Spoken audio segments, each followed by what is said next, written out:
Okay, so I could have everybody's attention. I'm Jeff Salt, Chairman of the Voting Advisory Council. I'd like to welcome everybody to our meeting today of the Utah Voting Advisory Council. And we'll start off with introductions, and let's go ahead and start with people in the room to start with, and then we'll ask for introductions from those that are attending online. Awesome.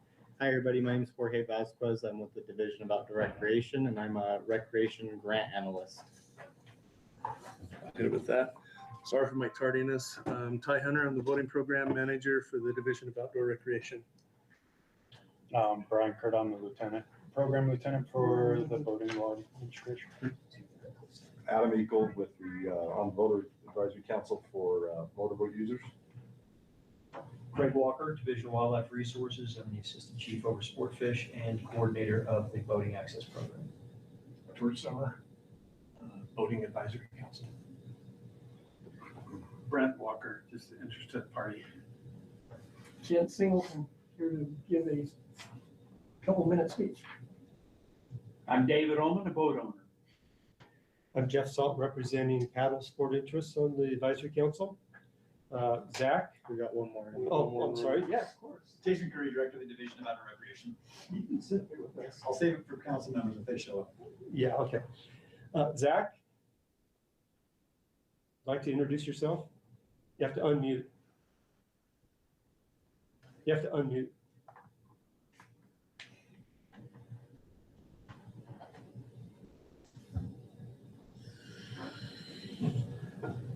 We'll go to Jason. You want to introduce yourself? Jason Taylor, representing the Outfitters. And Patrick? Hey everybody, Patrick Morrison, staff member here at the Division of Outdoor Rec. So I can't be there. I'm just kind of watching over a little sick pet behind me. So, Jenny? Jen Knudsen, with what is my water sports? Sorry, I just got off the ski slopes. I'm a little confused. And let's see, Nicole Hanna. Okay, Zach, are you back? Yes, apologies, I had a freeze up there, but yeah, Zach Williams representing personal watercraft users on the Advisory Council. Okay, good. And Nicole? She's our attorney. Okay, Nicole, would you like Hi to there, I'm introduce the attorney. All right, thankless job.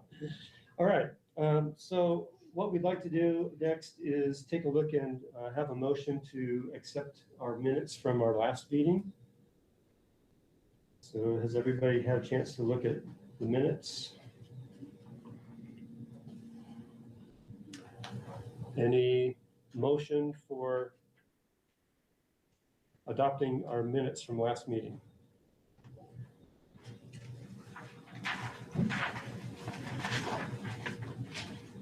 This is Jason Taylor. I'll make a motion to approve the minutes. Okay, motion by Jason Taylor. I'll second that. Second by Jenny Knudsen. Okay, any discussion, any corrections, additions, omissions?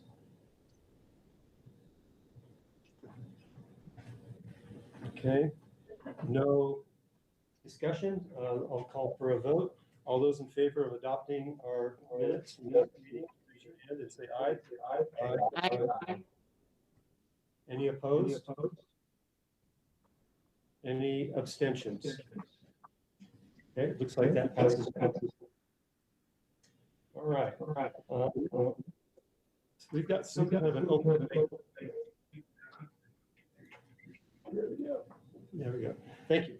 The next item on our agenda, we take public comments from the public at large regarding any issue that's relevant to what the Voting Advisory Council does, which again, we've been discussing this before the meeting. We have a limited role, but we're here to listen. And each person that would like to speak, we invite you to identify yourself and at least mention where you're from and what your interest is. And you have 3 minutes per comment. So is there anybody from the public that would like to speak? Myself. And speak up, so we can all hear you. And this is very confusing because I have a letter here from the Attorney General's office that's saying, and as we had discussed prior to this, was that come see you guys. And then I come here to you guys and your limited role, as it was explained prior to this meeting, is that I've been wasting my time because you guys don't do anything. And you don't pass the buck.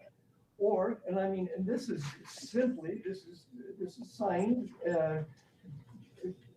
Would you like to identify yourself first and then? oh, yes, thank you. Chair and members of the advisory council, thank you for the opportunity to speak. My name is Kent Singleton, and I am private riverfront property owner in Morgan County. I have spent years working in good faith to understand and comply with Utah's public waters framework. I want to clarify at the outset, I am not here to argue a boundary dispute or oppose boating access. Instead, I wish to raise a systematic issue regarding training, records, and advisory functions that directly impact boating safety and public confidence, particularly regarding the determination of whether my driveway has been classified as an official boat ramp for boating purposes. The Public Waters Access Act has been law for over a decade, yet its application remains inconsistent across counties and agencies. Through my interactions with various entities, it has become clear that PWAA training is not uniformly embedded across leadership, advisory, or enforcement functions. This issue isn't about intent. It's about a lack of standard training baseline. One governance issue highlights this gap. Despite multiple public records requests, I have been unable to obtain a publicly accessible list of river sections formally recognized as navigable in Utah. I raise this not as a criticism, but as a necessity, as advisory guidance on access and safety. It presumes this foundational information exists and can be referenced. Without it, both the public and advisory bodies operate on assumptions rather than firm records, creating risk. When access determinations or survey interpretations occur without comprehensive, reconciled, and public accessible records, confusion ensues. Boaters are left unaware of where lawful access begins or ends, while landowners remain uncertain about applicable rules. My request today is constructive. I urge the VAC to prioritize uniform PWAA training, promote access, discipline based on complete records, and reinforce early advisory engagement before local decisions impact boating corridors. For clarity, I will also submit the written version of the statement.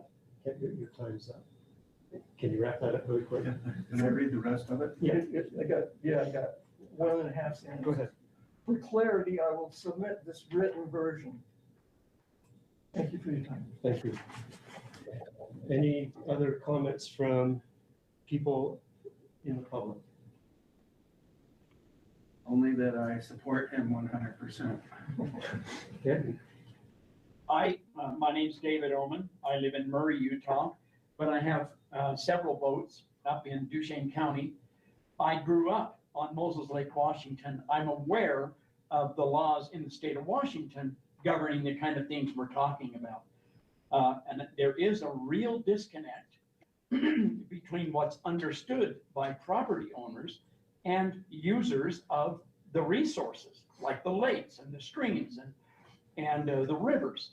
So we're calling for this to be clarified so that it can be enforced, so that you as police officers are going to be aware and be able to help implement the law so that our interest is protected, not just as users of the resources, but as owners of the properties. So whatever you can do to help get this out, because we're in the dark. We don't know. And we've got some officers that are saying, well, that's not right. And others are saying, well, that's right, but I'm not trained in it. So anyway, there's my input. Okay, thank you. Any other comments from the public? Anybody online in queue for comment? No. Okay. All right. Thank you for your time. Now, you're welcome to stay, but again, we're going to be focusing on grants. So if you're interested in hearing about grants, please stay. If you don't find that interesting, you can certainly go do whatever you need to do. Okay, so the next part of our agenda we have, and I'll turn the time over to Jorge for discussion about the Clean Vessel Act grant, Clean Vessel Act grant reviews. Awesome. Thanks, Jeff. So really the big thing is that we have a few different things for you. Let me share my screen here. We'll be kind of going back and forth. Patrick and I are going to be working to make it easier for you all to see just kind of where we're at in terms of scores.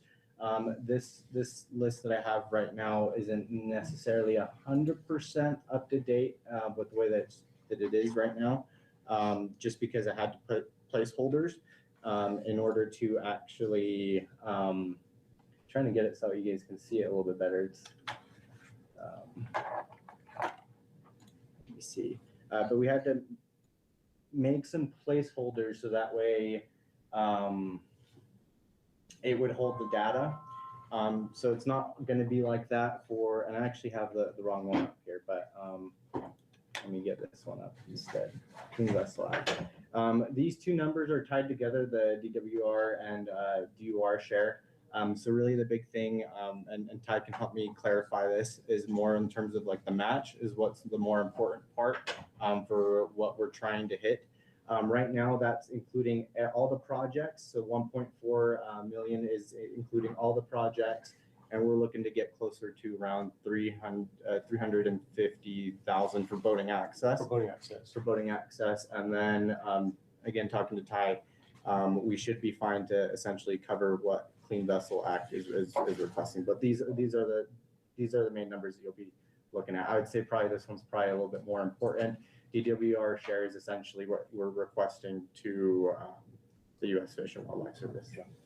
So, and I'll be working back and forth between a couple different spreadsheets to update this as you guys are going through the list. And I can bring up any other resources that might make things easier for you guys to look at projects and support projects. But that's going to be the biggest thing is essentially getting that share down to closer to 350,000 for what we're looking to fund. And what is our target for the Clean Vessel Act funds? So we have enough to cover that. So that's Not an issue. Not an issue. For the applications that came For the applications that came in, Clean Vessel Act is good. And we wouldn't have an issue covering that. But this one, for boating access, we have to cap that at like 350.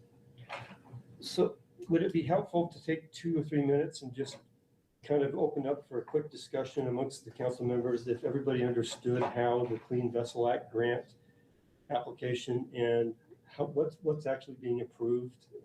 Yeah. I think for me, I was confused. I was too. So the way I understood it after talking to Jorge closer was that the federal government and the state, they review these together, but it's really the state that's going to help fund any applicant that doesn't have their 25% match. So in the case of Bear Lake Marina, they had their match met. So they were not looking for state funds to help fill in and complete that 25% match. Whereas the Flaming Gorge pump out station application, they were looking for 100% of that 25% match that they needed to go with the federal funds. And so it turns out that this year, like last year, we have only one grant applicant to really review and discuss for state funds to be used for that grant. And that's just the Flaming Gorge project. And so it's a matter of coming, do we recommend approval of the amount that they need to get their 25%? So it's a Those really, two pump outs at Cedar Springs and, sorry. right, yeah. So it for me, when I was like, this is like a great grant proposal, even better than the quality of the voting advisory and voting access grant applications. But what are they asking for? It was hard to tell. Stated, we are asking for this, and I think that could be something we could improve upon going forward for next year, is making that part of the application more identifiable. So Bear Lake could say, we're not asking for any money from the state fund. And Flaming Gorge could say, we're asking for this much from the state fund.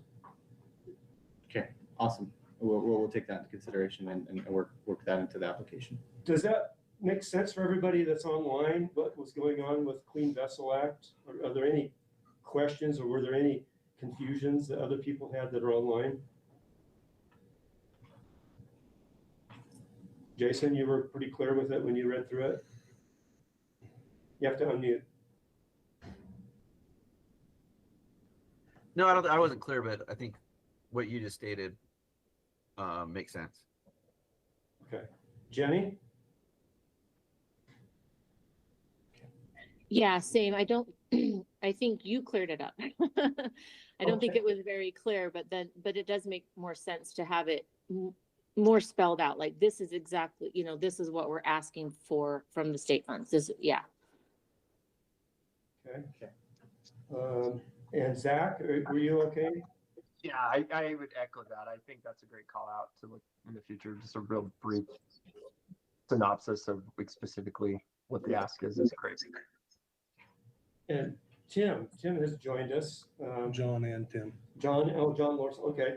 So John and Tim, I guess we're talking about the Clean Vessel Act grant applications. Did you hear the little clarification? This is John. Yeah, I did hear it. It was very helpful. Thank you. Okay. Zach, pardon, Tim? Yes. The which one are we talking about? Clean Vessel Act. I read up on the stuff that Jorge sent out. So you're okay. You understand now what we're doing on this one, right? Yes. Okay. I just want to make sure we're all together. So in essence, the Bear Lake proposal, we didn't even need to look at. Exactly. Because they've got their state match. We don't And even consider that one. it's more so just working in a process officially, just that way, because I imagine that we're going to be getting more applications as we From them as they go forward with more and just in general as we go forward. And So other state parks or other marinas will have the same issue eventually. There's more sites than what you think across the state, and they're starting to get that lifetime max. Okay. And so we're going to start to see more and more applying as this comes. For And so, CBA. yeah, and this is going to be a trend that's not happened ever for quite some time with that. So this is unfortunately, fortunately, but unfortunately, we may have more money requested than what we're actually going to be able to get. Yeah. coming years. On this, going forward, I'd like to propose that there is an additional criteria attached to it. And I think I pointed that out, but I have no idea how many boats and holding tanks there use Bear Lake. So if we had that number as a kind of That's a good one. something to go against, hey, there's Something to show the use. Yeah. Or the need for the it. need, yeah, There you go. 10% of the boats have holding tanks. We need a pump out station. If you go, just to the marinas at Flaming Gorge, you can see there's a bunch of cruisers there. And most of those have holding tanks. Yeah. I thought, isn't it law that you have a holding tank that if you're on a fresh body of water, you just have a piece of concrete, you have to have it plugged with concrete? Isn't that a Utah No, law? it just needs to be dismantled to where it cannot be Okay. pumped overboard. Maybe that's a different state, but yeah, mine's plugged with concrete, so. Good for you. Well, I think I bought it that way. I didn't do that. I'm not that nice. No, some of them have a Y valve, and you have to remove the mechanism to be able to throw the Y valve to flip overboard Yeah. when you're within, I gotta remember how many miles You can of do that. US inland water, you know. Yeah. It's a coastal thing too. And you're outside the coastal, you can run a Well, Y like valve. George says, I don't boat that much at Bear Lake, enough to know how many cruisers are up there that actually have that type of system. But at Flaming Gorge, there's a lot. Yep, there are. There's a bunch. And where does the money come from in the state budget to fund this Clean Vessel Act match? From boat registrations. Boat registrations. Yep, So so that's- the boaters are paying for this. And the thing is they're paying 25% for it. We're gonna get 75% off of excise taxes that were taken when those supplies are sold to the manufacturers. There's excise taxes that occur that goes into the sport fish restoration fund. So as we look into the future and there's going to be increased demand, how are we going to meet that demand? How are we going to provide enough money? Are we going to have to sell more boats only, or is there another way of getting money for that fund? Craig, correct me if I'm wrong. I think voting access, we're gonna be starting to see that it's more finite. And we're gonna be stuck with a certain amount as we go through with this. I know for a fact with CVA, we're inland, we're competing, I mean, you compete amongst 50 states and 6 territories with this. And some of this gets placed into an equation and there's, in essence, the most even distribution that they can kind of give. We've been lucky with voting access that we can secure an amount on a permanent and ongoing basis, correct? Yeah, I mean, we get a certain proportion regionally. So each Fish and Wildlife Service region is allocated a proportion, and then that goes to individual states based upon an equation that includes number of anglers, number of acres, or number of linear feet of shoreline, et cetera, right? So that gets allocated accordingly to each state. And yeah. But that's for the 75%. That's where the 75% comes in.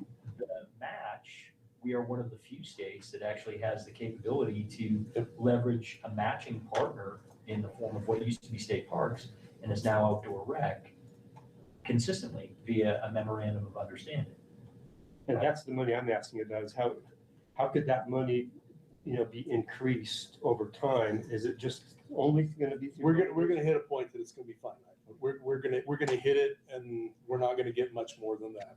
But that money in and of itself, without being able to leverage the 75%, doesn't do much. You're right. Right. So that's not the limiting factor. The limiting factor sometimes is what comes to us in the way of federal funds. Consistently, we've been on the order of $1.3 million. This year, we have about 1.8 because we have carryover from the previous year that did not get spent. That's the main bank that we use to fund things. And to go back off of that one, he said it was a 1.8, that's gonna bring our match to 450,000 plus the CVA matches that we need to have with that. And I wrote a note to Jorge here is we can increase up to that in our budget. So we will look to take the ultimate max out of voting access and pay for that on that. And we will take what we have out of this for CVA and be willing to make the matches on CVA. So would it be prudent for the future to start informing marina owners, operators like state parks? This is the future. You start planning ahead. And we are. That's what the Boat Utah tool, which is one of the projects that's being put forward here tonight, that's what that's designed to do in part. So it's designed to prevent deferred maintenance, right? Make sure that we allocate enough money to maintain the facilities that we have, but also to work with our partners and look at where we need to make improvements, inform them that, hey, it looks like based upon condition and useful life, the end of the useful life of the install that you've got in your facility, it's time for you to put in a proposal. Right now, that's only done if they feel like it. Ad hoc, right. Yeah, there's no ability to do that strategically. And this tool and the results of that will allow us to communicate with our various partners that have these facilities and inform them that it's coming due. In 2 years, your courtesy dock is going to be reaching the end of its useful life. do you feel that its condition is such that you need to put in a proposal? Useful life is a metric that allows us to possibly gauge whether or not something is coming due for replacement. That's not, But it doesn't mean that it is. It's, some people drive cars rough, some people drive cars forever. let's see, but people don't drive their cars at all. Or don't drive cars. They just don't. Okay, so the tool will actually help the state look ahead and start, giving notice to these operators that you may want to get in line because not everybody gets funded. If you all have a bottleneck, there's a finite number per year. Well, and more people apply. As we take inventory, we're actually going to be able to, create almost like a Gantt chart and calendar these things out. Right. And know that we're going to have probably on the order of $800,000 in maintenance costs this year, $400,000 the next year, $600,000 the next year, span through time. So that'll say there's only so much for new projects. Right. Yeah. With that, as we go along with it. So it's there. We're working on this process. This is a pretty cool thing. Yeah, because I'd hate to see operators all of a sudden come to the realization, oh, my pump out station's kaput, I gotta apply. And then too many people applied at the same time. And then who gets it? And part of that sits with the two, in essence, grant administrators between Craig and Jorge with that. Jorge's working the CBA, Craig's working the voting access.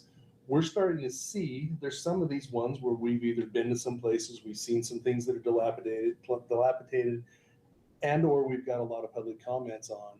That's why some of these are being brought up as we're addressing them. And there's actually been talk as, hey, you need to apply for this grant. This would be a good potential for you to apply. Yeah, and I mentioned that during our last meeting, but that was what generated the number of proposals that we saw for Strawberry last year. Yeah. Right.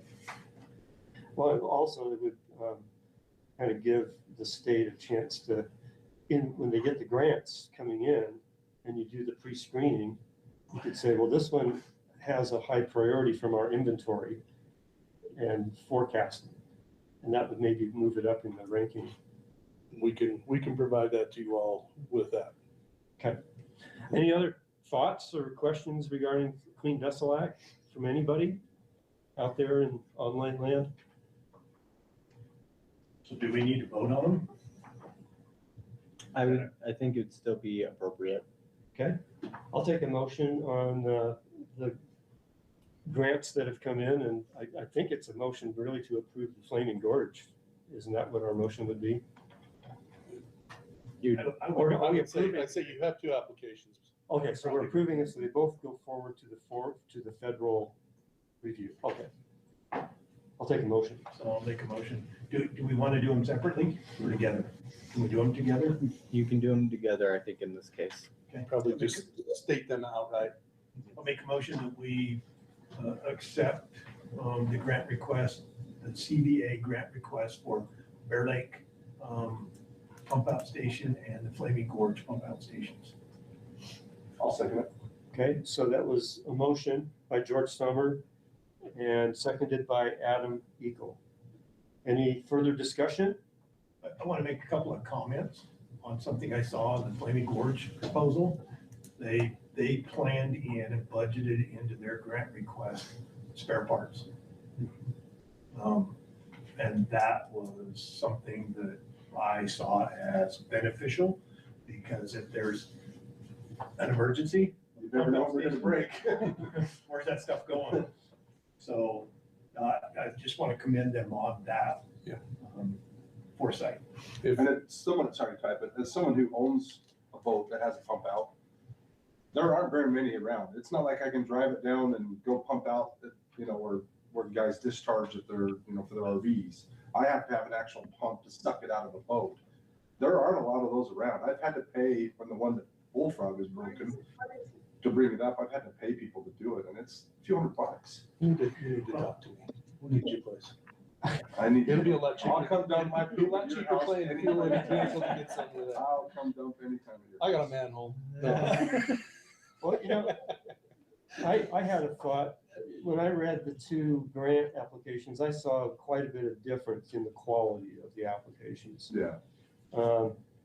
And you know, people from the division know that I'm kind of a stickler on grant applications, especially budgets.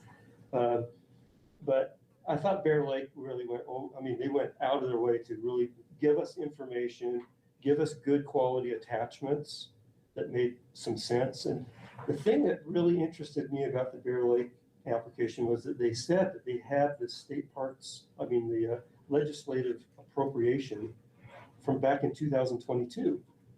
In their boating access grant, they didn't say that they had the grant, the appropriation. They said that they were going to be relying on an appropriation. And I thought from the boating access application that they were going to go to this session of the legislature and ask for money. And I thought, well, good luck getting $50 million this cycle. And then when I read the clean vessel application, well, they already have this appropriation. They've had it for a few years and they're already under construction. And so I thought, I wish they had put that in the boating access application, but they didn't. And I thought Flaming Gorge, you know, I mean, it's hard to sometimes compare quality of grant applications, but I thought that theirs was quite a bit less in terms of useful information and narrative. And I mean, they covered the bases, but I thought it was not the same level of quality as the Bear Lake Marina project. Any other comments from people about the two applications or about the motion?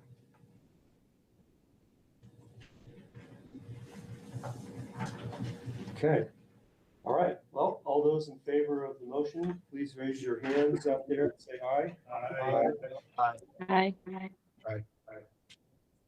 Anybody opposed? Are there any abstentions? Okay, it looks like our recommendation is to move these grants forward. Thank you. That was great. Good discussion. Okay, well, next on our list, which is the bulk of our meeting, are the 20 boating access grant applications. And I will turn time back over to Jorge to explain what we're going to be doing. Okay, so in this one, I mean, I have the paper all around and I've sent it online. So for folks that are online and don't have access to what's on the screen right now, this is the evaluation scores. This is essentially how the projects ranked based on how you guys scored them. I included the average scores in terms of like the actual averages, the high, mediums, and lows in terms of how those ranked. And so that's hopefully going to be a good visual in terms of discussions.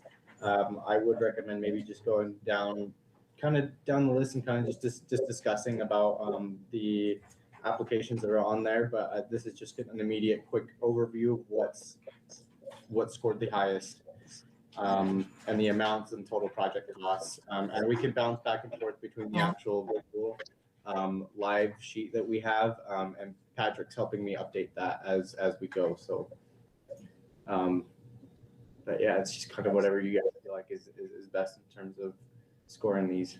Okay, we probably take a minute and take a look at this table just to familiarize ourselves with how things ranked out. I think last time we kind of identified some grants that we thought weren't going to make the cut, and that made it easier to work with the ones that we were going to view or review. Zach, you had a comment? Yeah, appreciate that. Just had a question. This is something just for my clarification. Line 9 on this boat takeout extensions BLM, was this part of, it seemed this was a duplicate to me. I didn't see if this was a specific takeout extension or just any clarification on what that. It's my fault for the title. It actually should be takeout ramp extension. Takeout is a unique boat ramp. Oh, got it. Fantastic. That's at the end of the Moab Daily. Okay, Right. okay. That's where everybody pretty much takes. So takeout is the location. Okay.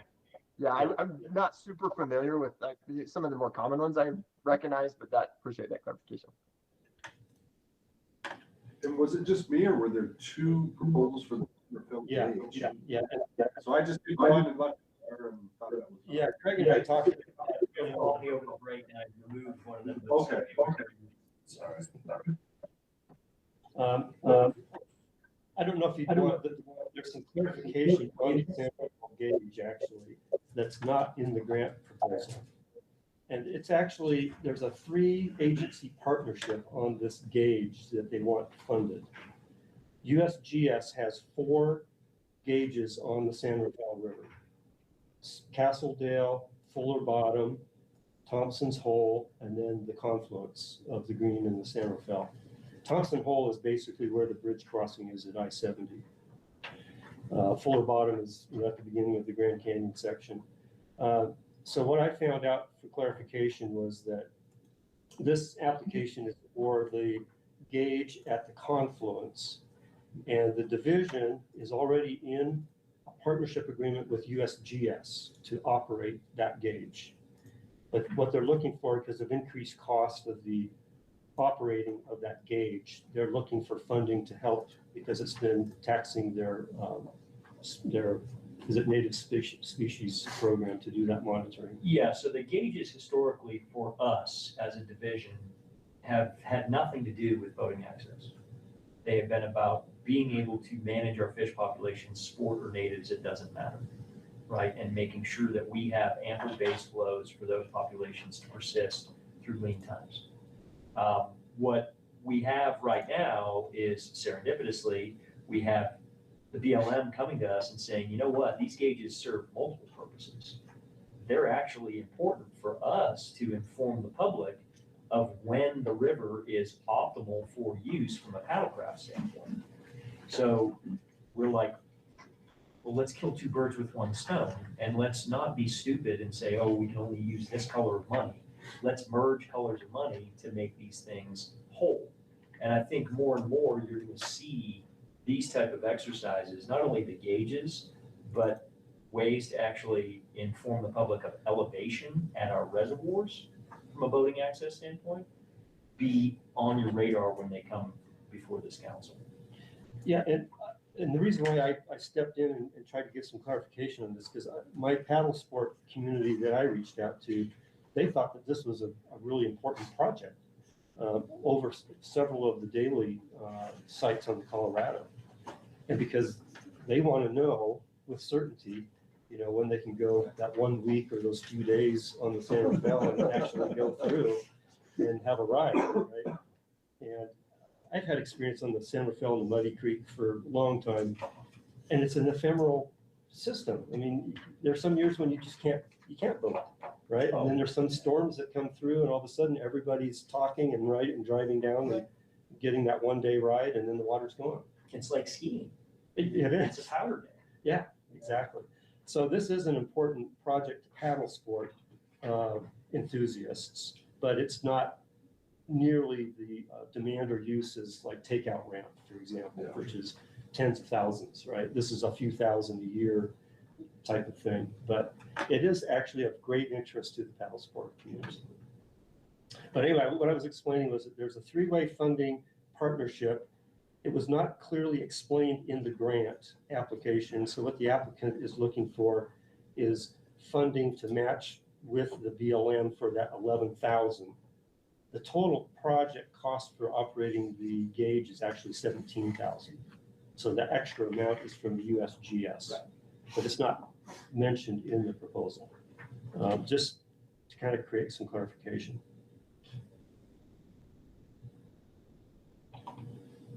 Now, Pelican Lake is another one where there's kind of an overlap with wildlife resources, biological concern, and navigation, right? Absolutely. I mean, you can go down the list for any of you that actually fish from a boat. Docks are really important habitat for fish, right? Breakwaters are a very important habitat for fish. Weeds are critical habitat for fish, but they're a pain in the rear end when they totally clog up a reservoir and allow you to not navigate unless you're paddling a canoe. So if you're using a motorized boat and you want to access a place that has a milfoil infestation, you're SOL. So we need to actually create navigable waters for people to access the fish populations. We don't want to wipe out the weeds, but we want to actually control it and create pocket habitat for the fish and make it navigable for the anglers who are the boaters.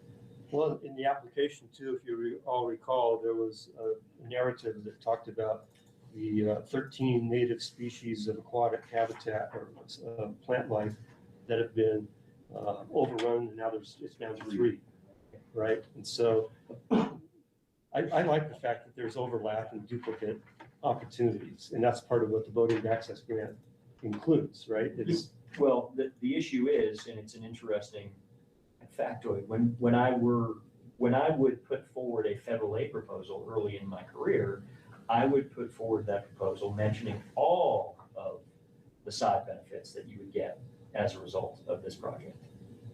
And it would get rejected. Yeah, get too many.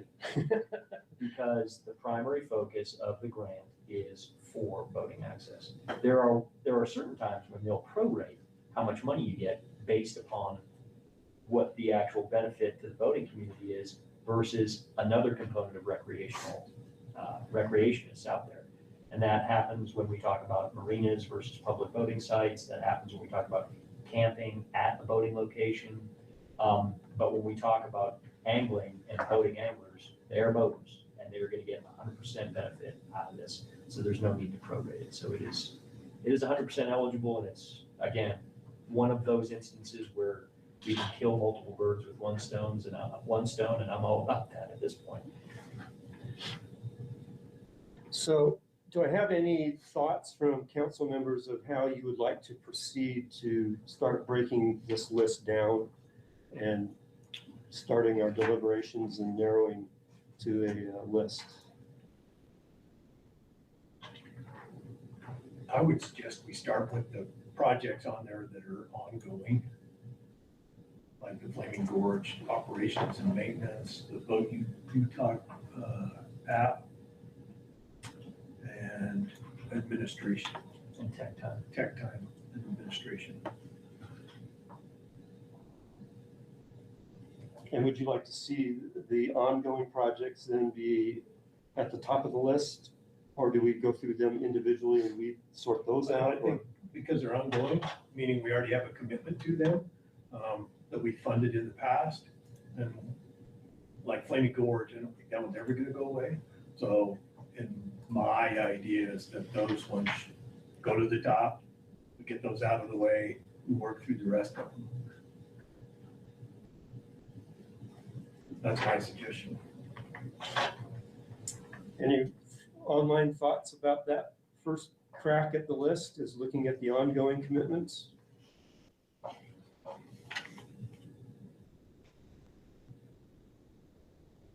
You know, it might be good for anybody that's on the committee to go ahead and just keep your mics open unless you've got some background noise. So that way we can hear your responses, you know, quickly without having to wait. I think Zach has the issue because he's using his computer plus something else coming in and there's getting feedback. Okay. So All right. that's the only reason why we keep muting Zach. Sorry, Zach. Sorry, Zach. Oh, no, you're great. You're great. It might be trying to unmute me automatically because it thinks I'm talking. I'm not. So it sounds better now. Yeah. Yeah. that sound better? I might have it. I had a question about the Boat Utah app, because I thought that the contract was for 3 years for this amount of funding, but now we're asking for a 4th year. We're moving into a 4th year. Okay, and I think last year we didn't hear about moving into a 4th year, right? I thought after last year's funding, we were going to see this start to roll out, right? And we haven't seen it roll out yet. Yeah, it's not going to roll out for at least another year. There's been turnover at iStonish. We've struggled to convey exactly what we want out of the app to them. It's typical software development 101, right? You're not dealing with a software developer who is a voter. You're dealing with a software developer.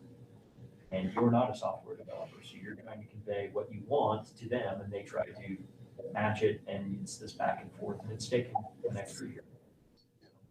So has the contract then has it been renewed or extended? We're going to renew it. Oh, okay. That's what concerned me about that application was that, wait a minute, I thought we had reached the 3-year contract, and I was surprised to see this again. It was hopeful that we could be putting out the, more of the agency information gathering this year with that, and that is still, we're still struggling through some things with that one, but that's on the cusp, and I think the public side is another one. As soon as that's done, it's gonna just kind of ramp up. And the tech time that we're being asked to look at, this is the second year of tech time going out to do some of the inventory. This will be the second year of tech time. This is what I anticipate to be the last year of tech time. Okay. Flaming Gorge, I think is pretty obvious, and it's not that much, right? One we've covered for several years. Just paying them to move the docks, right? Docks and buoys. And maintain them, yeah. And admin. So any thoughts? This is a new one, right? Having program admin. Normally, we don't go in. Right. We didn't last year. It Right? is what it is. Okay. It pays for me, it pays for a portion of a regional person, and it pays for maintenance of whatever comes up, restrooms.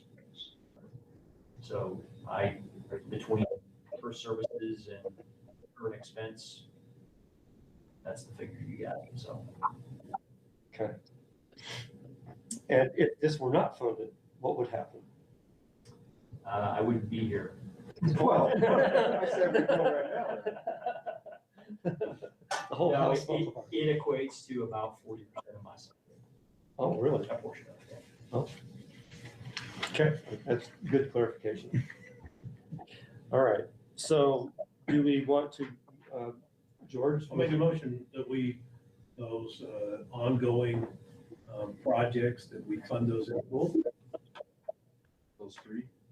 Four. The flaming, or the boat, I put them in order on my list. So I have Boat Utah, Phase 4, FY 27 technician time, Boater Access Administration FY 27, and Flaming Gorge operations and maintenance. Okay, so the motion has been presented to, and I need to have a second for that motion.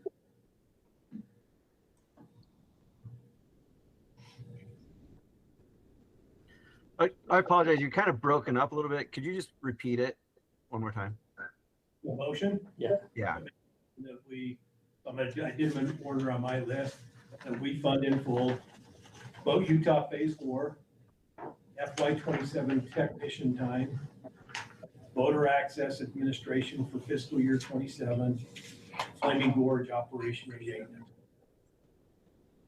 Thank you. For going deal. Okay, I haven't heard a second. I second that motion. This is Zach. Okay, so the motion by George Summers to move the Boat Utah, the program administration, the tech time, and Flaming Gorge proposals on, and seconded by Zach Williams. Any further discussion? I guess I had a little, I was grading the Boat Utah app. I was looking at it and just thinking, man, it seems like there might be a better way to do this, but we're the second year into a 4-year project, right? No, third. Third year. Well, now we're in the fourth year of a 3-year project. There's a better way to do everything. I know. I just looked at it and I thought, man, I could see that money going somewhere else that maybe could be used better, but. Yeah, we're just not, if we continue going down the path and don't have a way to actually track what's going out on the landscape as far as the access sites, we're gonna be in a world of hurt. We're not gonna have. Is the enough public money. gonna use this app, do we think? It has a component that allows the public to create a user profile. That's the idea, is to have them create a user profile that acts as a digital wallet for all of their voting access documents. And in the long game, would provide them with a way to access remotely any one of the sites or showcase, showcase their compliance with AIS. So similar to what the DWR has. And it's, I it's, actually like it's, that. it's similar to that. I think some of this, more of this future piece out of this for the end user, it will be a localized storage, like a digital wallet on your phone of your boat registration, your boat insurance information that's there.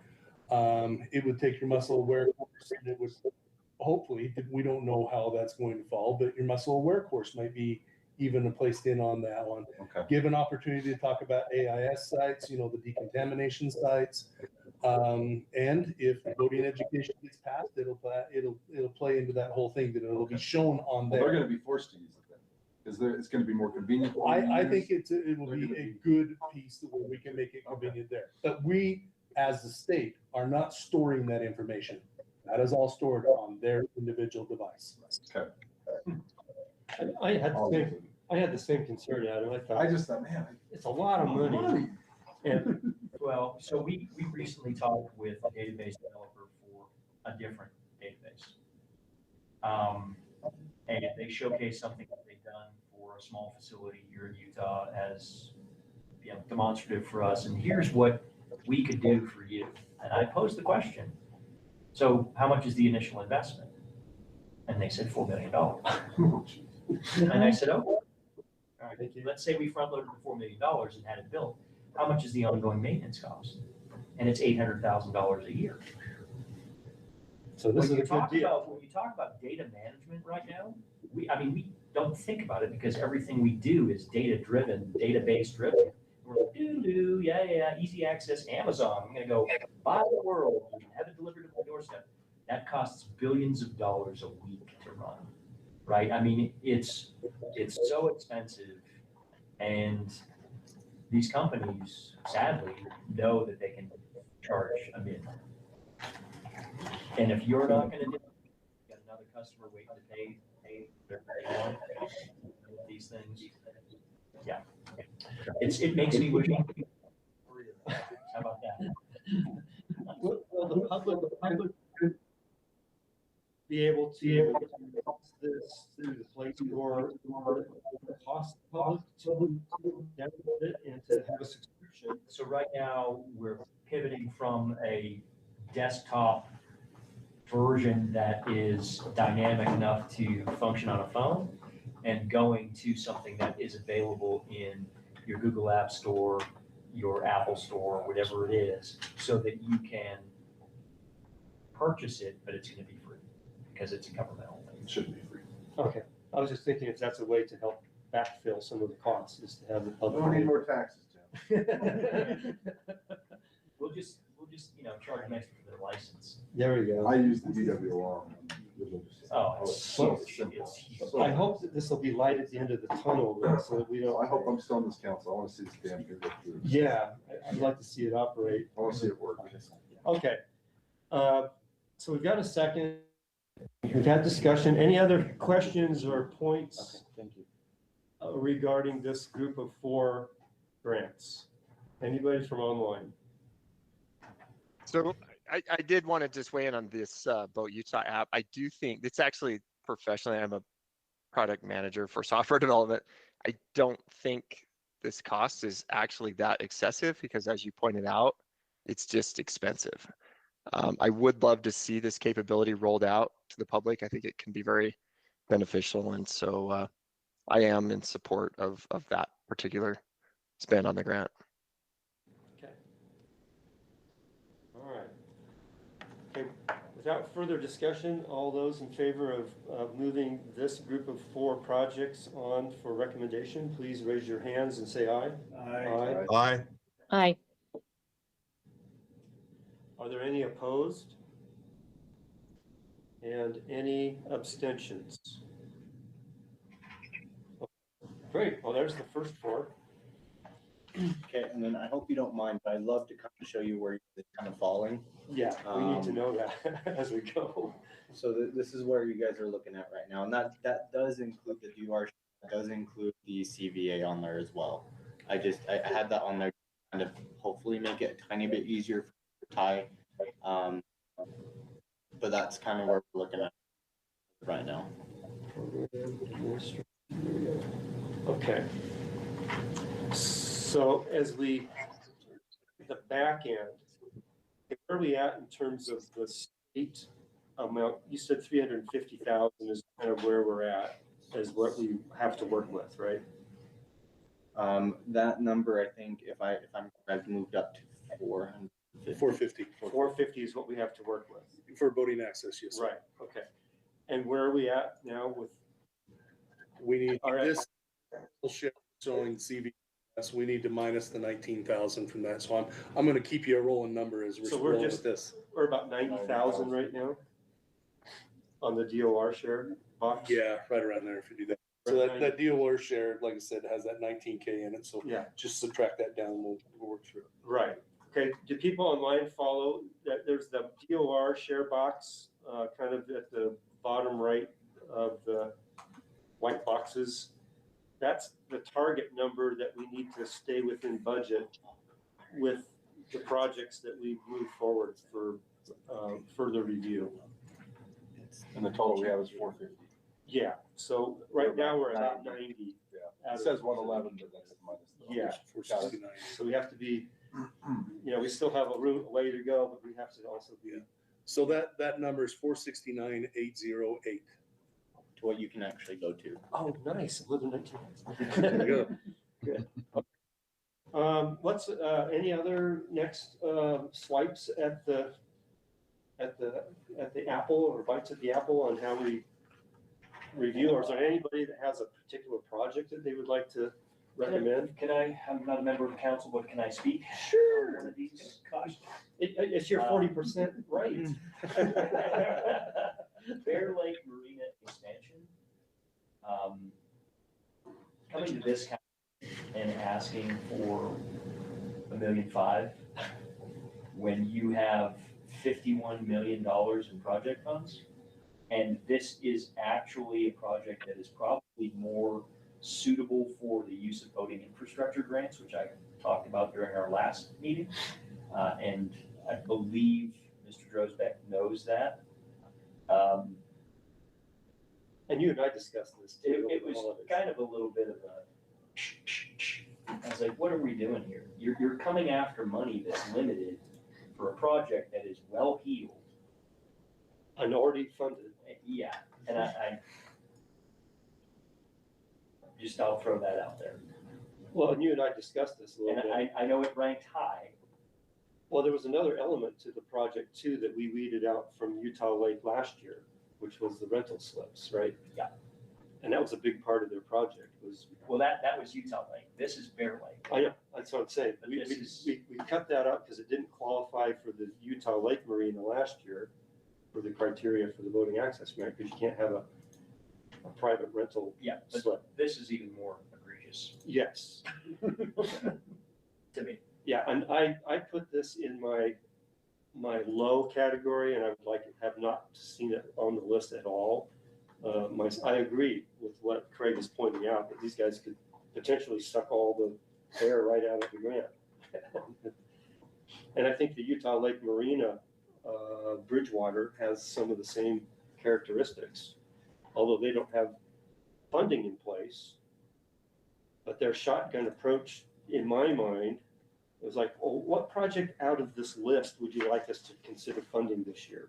Can we do the PDF, a PFD, the borrow the PFD thing, or are you going to ask us to pay for the asphalting? Which of these many projects instead of all of them all at once? That bothered me on the Utah Lake Marina project. So for me, those two would be very bottom of the list just because of the sheer ask and the fact that like Utah Lake didn't just break it down and ask, well, we have these projects in mind. We want this two projects out of the list, maybe funded this time. Might have been a more reasonable approach in my mind. So they're asking for 100 million. Yeah. It's 1.9. Yeah. And I would like to have seen the Utah Lake Authority tap some of the cities, for some of that too. Get some more partners involved. Even though it's a state park facility, it's benefiting all the cities around the lake. What about other people online? What do you think about those two projects and the discussion that you've just heard? I would agree with that discussion. This is Jason. That it should be kind of dropped down a little bit. I want to throw in try to get the San Rafael gauge and see if I get the boat takeout extension BLM. I think the takeout gets a lot of use. I've rolled an ankle many a time on that ramp. It's thousands of people use that ramp. And so I would like to push for those two to move forward if others would be for it. Well, I think that take is where it gets it's close to 100,000 people using it, right? Per season. About 80,000 is what. Yeah, that's a lot of people. There's a lot. Wasn't there like 7 of them? Those Yeah. extensions. Fund all of them, but that one, I think, in my mind, has to be funded. There were 7 extensions and 1 parking lot expansion. Yeah. The BLM in their submission, and kind of a cover letter, identified Westwater as their number 1, Takeout as their number 2, Lower Onion as their number 3, Middle Bottom as 4, Cisco as 5, Dewey as 6, Rocky Rapid as 7, and the Cisco parking lot expansion as 8. As far as their prioritization. Now, see that prioritization. There were some of them, you They could hit- see them, some of them would say. they this get is the 2. second priority. Pick 2 out of The the. spreadsheet had their priority. Oh, did they? I didn't see it. Oh, okay. So could you? Yeah, that's very helpful because that was my big thought on those is a prioritization on the impact of the grant and where it needs to go. Because I think they're all worthy, but I just had no context for exactly what you just provided. So I think that's extremely valuable information. Yeah. So And I've got It's Cisco really- Oh, go ahead. Dewey was 6, Rocky Rapid was 7, and then the Cisco parking lot expansion was 8. Well, I agree with part of what Jason was saying, because the comments that I got from paddle people, they really like the San Rafael gauge funding, and it's a small amount. So it doesn't really affect our bottom line much, but it's a useful tool, even though the data is already going on. It's funding the continual operation and continual access to that data. And out is obviously out of that collection the top. Westwater, there's a lot of people that put in. Westwater is very popular, but the other put in, you get more people putting in as you go down the daily, and then you have them all taking out at the takeout. So the more hardcore boaters are doing Westwater, and the more beginners are doing, the lower sections of the daily. And eventually we could be funding these in the future, if they reapply, and look at it from a long-term to, fund another 1 or 2 each year on Colorado. I also got paddle people commenting to me that we need help on the Weber River for takeouts, and maybe there's an agreement we can do with people, landowners, but the Weber is also a real popular, and the Provo, But we don't have the applications really. No, but there's rivers in the future that start coming in if we get people, partners that can put a project together and an applicant. Hey, Jeff. Yeah. Do you want to ask? Jason, do you want to make a motion? Yeah, I'd make a motion to move on to the next level, whatever it is, the boat takeout extension BLM and San Rafael gauge. I'll second it. Okay, so the motion for the 2 projects for San Rafael gauge and takeout project put by Jason Taylor and seconded by George Summer. Any discussion of those 2 or any further discussion? Just one clarification. So boat takeout was the number 1 on when you ranked those for the BLM? No. It's number 2. number 2, okay. Westwater. My only, yeah, just a thought on it was it kind of seems like this is a snowball effect with all of these extensions because they're all along the same area. Is it and extremely high use areas, not just for people in Utah, but lots of people come from all over the place to raft in that area.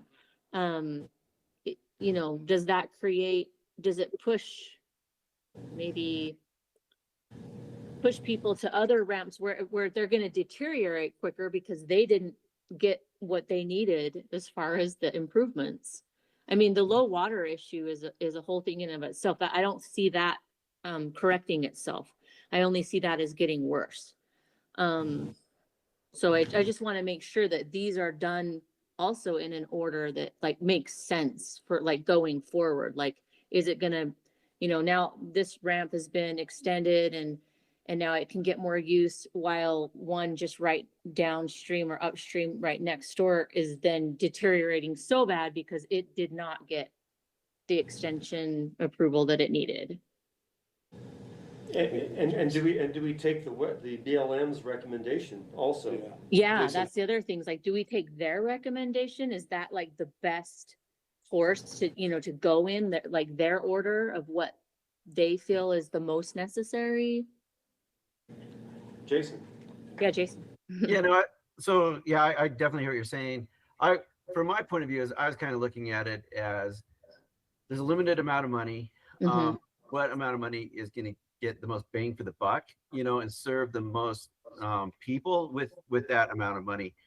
And you know, the Westwater ramp extension is typically, I think that one's going to serve 2 purposes for people putting in, and it's much easier to put boats in than it is to take them out, you know, when you're in a raft. But it's also a takeout for an upper section that starts in Colorado and then ends at Westwater, you know, and it gets used, but it doesn't get the use that takeout beach gets, you know, and so, yeah, while I understand where the BLM's coming from, and that ramp does need some work, I think I'm looking at it as what will serve the most amount of people and be most beneficial would be, in my opinion, would be that boat takeout extension ramp. And it's not going to push people to other ramps because you're doing sections, you know, like the people are doing Westwater, they have a permit from the BLM. It's a limited number of people, you know, like 75 people a day use it or allowed on, well, take that back, 150 are used a day for Westwater. Whereas that takeout ramp sees upward of 400, 500 people a day at that ramp and boats taken out. So I think that it's absolutely right. I think the BLM is in a space where all boat ramps are kind of at the same elevation water-wise, and they all need to be extended at some point. But I don't know, to me, it probably makes sense to hit the one that gets used the most and kind of work down the list from there. Is my thought process. Okay, I like that clarification. The San Rafael gauge part of this motion is not BLM's. Well, it is, but it's really the division. But it's not part of the same package of takeouts and put-ins on the Colorado. They're quite separate. I know Jason and I talked about these projects, and remember, Jason, you had mentioned that Hiddle Bottom was also kind of high on your list. Yeah, Hiddle Bottom gets everybody that takes out at the boat extension place puts in at Hiddle Bottom, so it's the other place that gets just a ton of use. Yeah, looking at that picture, the left side where kind of that trail goes down is about the only place that's concrete, and so that ramp does need a lot of work and gets a lot of use. And the way it's set up, it sediments in pretty quickly, and so it's a ramp that needs a lot of maintenance, a lot. And I'll give the BLM credit; they have done a huge amount of work on their end to make these areas usable, and have dumped a ton of money into them, making them bigger and more user friendly. So. Well, you know, I'd like to propose a friendly amendment to your motion. I don't know if you'd be willing to accept the amendment, that I would like to add one more of the Colorado list to your motion. And I think Hiddle makes a lot of sense as a takeout or as a put-in for a popular takeout. What do you think? Would that be acceptable to your motion? Absolutely. Yeah, absolutely. To me, I think having 2 Colorado projects at least out of this batch would make a lot of sense. And it would still keep us, within our budget. Trying to look on my phone, but wasn't there one that's SNR used exclusively to? Which one does Soul Gear use? Oh. Soul Gear uses everything. I guess it depends, so if they're doing a Westwater rescue, they're using the Cisco boat ramp, because they're putting in below and then running upstream. So I think it just kind of depends on where the emergency is, but they'll put in on the takeout ramp, they don't put in probably at Hiddlebottom very much, but they're putting in at the Cisco ramp and running upstream quite a bit. But that is all dependent upon flow. Absolutely. There's no up running. Yeah. So you're gonna come down and it'll be non-fossil fuel coming down. Yeah, so they'll put in at We'll get there when we get there. We'll get there Hold when we on get to the there. raft. Yeah. So I mean, is there a different one that you could maybe think of adding? I'm suggesting Hiddle just because you and I talked about it, but is there a different one that we could add? No, I think if you checked off Hiddle and the takeout, it would set those 2 ramps up for a very long time, before anything else needs to be done. And it would kind of, I think, finish those projects, if you will, or kind of set them up where they'll be in really good shape for a long time down the road.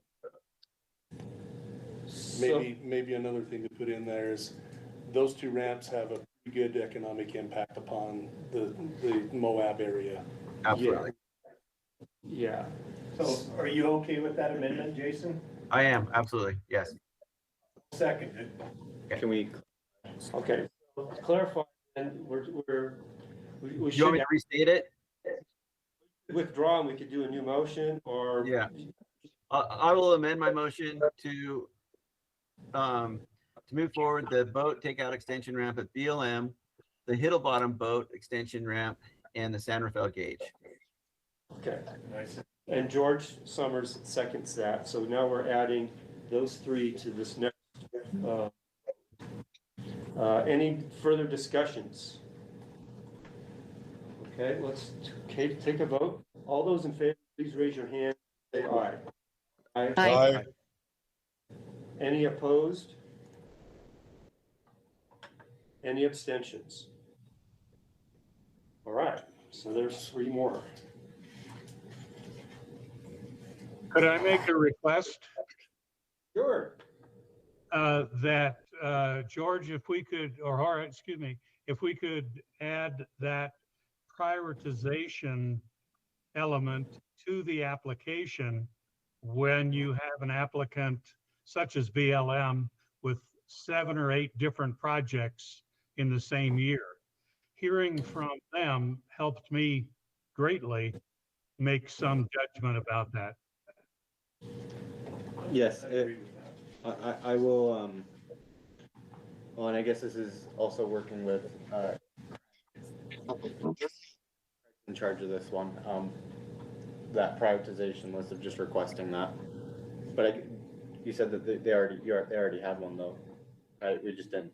I didn't see the It was in prioritization spreadsheet easily. and it was in a cover letter that. It's a request that maybe we do something with the application for the following years. Yeah. That if they're putting in multiple, if an agency's putting in, want to say an agency, or do we want to put because you'd have BLM Moab. No, and then you could have BLM. Puts in multiple projects, maybe they put it in as one project proposal, depending on how we set up the proposal application next year. And then within that, they just identify which line items as priority. And you can do it either as project line items as highest priority, or again, depending on how we do it, you can do elements within a single project as highest priority when it comes to phase. Okay. Yeah, somehow, and make the information more visible to the readers. Yeah. This was a wonky attempt to take really ugly form stack applications and turn them into something readable. So that's the same. Well, the other thing about BLM applications is on their narrative, the Microsoft Word application, they had the same dollar amount for all of them. They just copied and pasted and used the same number. And then when you went to their Excel spreadsheet, all the different projects had different prices. That's because the ramps were different sizes.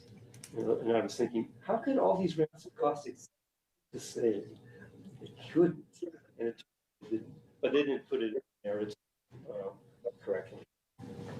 And they could have.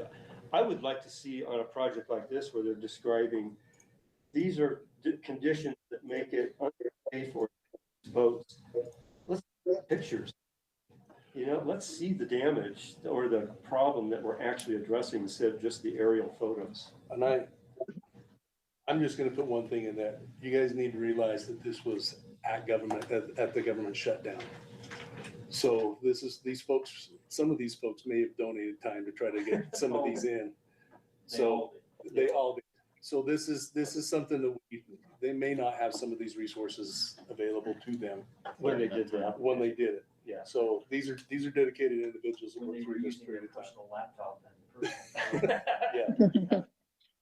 Access the database. But I'm just, even projects, you know, people who weren't involved in shutdown, if we're talking about boat ramps that are falling apart, see a picture of it falling apart. I think that would really help us. Okay. We're away from our scheduled end of meeting. Where are we at? We're at 100 and, is this got the 19,000 in it? Yep. Yes. Oh, wow. So we've got a lot of money to spend. Yep. Wow. Another Depends on the projects. Yeah, we're doing well. Okay. More of those Colorado projects. Okay, any thoughts or suggestions about some other projects on the list that we want to move forward for discussion? I'm gonna bring up the Soldier Creek boating access. I would agree, Strawberry Reservoir. Good. I ranked all these projects myself in my own spreadsheet. They came out number 5 on my list. Number 1, because I've been there before. And it's kind of an ugly place, but it would provide another access point for anglers, recreational users of the water. My only concern is that the concessionaire will charge money for it. But this one you can access right off of Highway 40 without having to pay. Well, I'll bet you're gonna have to pay, but that being, even that, I just taste that, I think another access point, especially for tubers, kayakers, is important enough to overlook that. Can you pull up the aerial on that, Jorge? Let's see, which one was it again? Soldier. Put in that little bay just to the Yeah.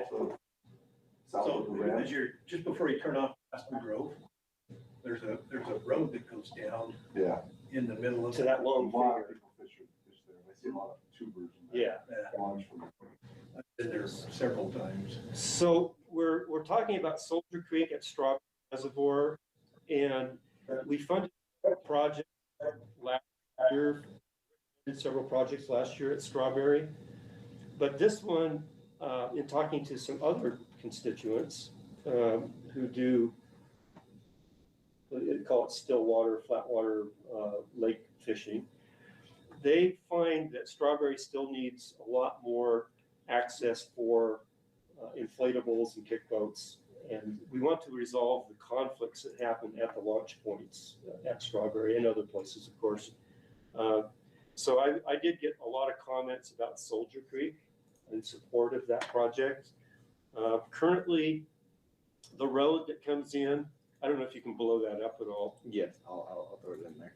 So you can see that it's part of like it's like another deep water extension of the main reservoir. Are you talking about this road right here? That's 40. Yeah, that's 40, and then you come off of 40 down into that tip of that finger.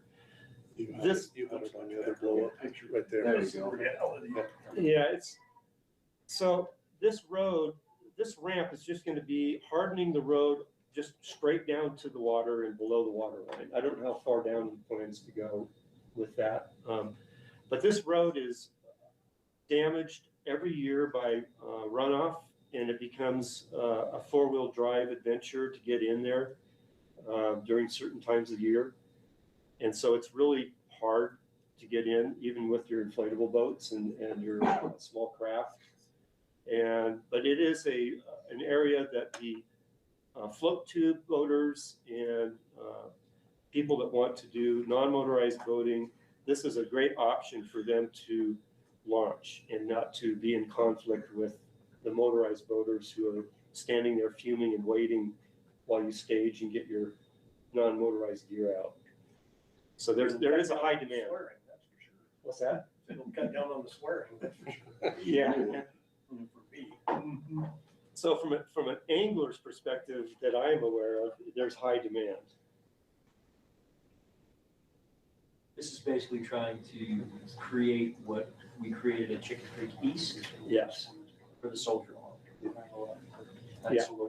But this will not have motorized boat access. This is not a place easy for motorized boats, for large boats. And for a ramp, it's actually fairly cost effective, the way that they're doing it, using the interlocking block rather than pouring a concrete ramp.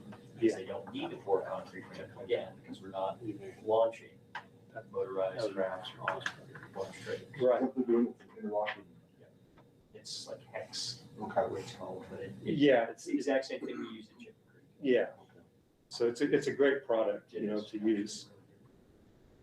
So I would be really supportive in voting for this one too, just because of comments that I've heard from people. And it's just one more improvement that if there was a search and rescue in there, that there is another put in for some of the small, fast response search and rescue craft to be able to go in and go instead of having to either hit ramp, on either side of the bay to be able to come in. I mean, they'll stage out of those, but it's a great fast response. Sounds right off the road. Yeah. Good fast response area. And Strawberry is our most visited fish waterway for the state. And so, putting more improvements in there makes sense because of the use anyway, economic. So I think you clarified a question I had. So this is for non-motorized watercraft? Yeah. I think just because of its size and the slope. Yeah, I just want to see if anybody else got any questions or concerns about this project? Okay, I'll make a motion, we approve the Strawberry or Soldier Creek boating access on Strawberry Reservoir. Okay, the motion is for Soldier Creek project to be moved. I'll second. This is Larson. Okay, John Larson seconded that motion. Any further discussion? It doesn't bother me, but does it bother any of the other board members going towards non-motorized? I mean, they're not paying unless they have a motor on their tube. They're not paying any tax that goes towards this fund. I guess what it does, like it says, is it gets rid of the conflict at the other ramps. That's a big part, especially at Strawberry. It doesn't bother me. I just want to bring it in case it bothered anybody else, but I, as a fisherman, would use it. And I'm a boater, so. Yeah. I'm not a nice person, Yeah. but I see this as a benefit if it can pull people off the other ramps.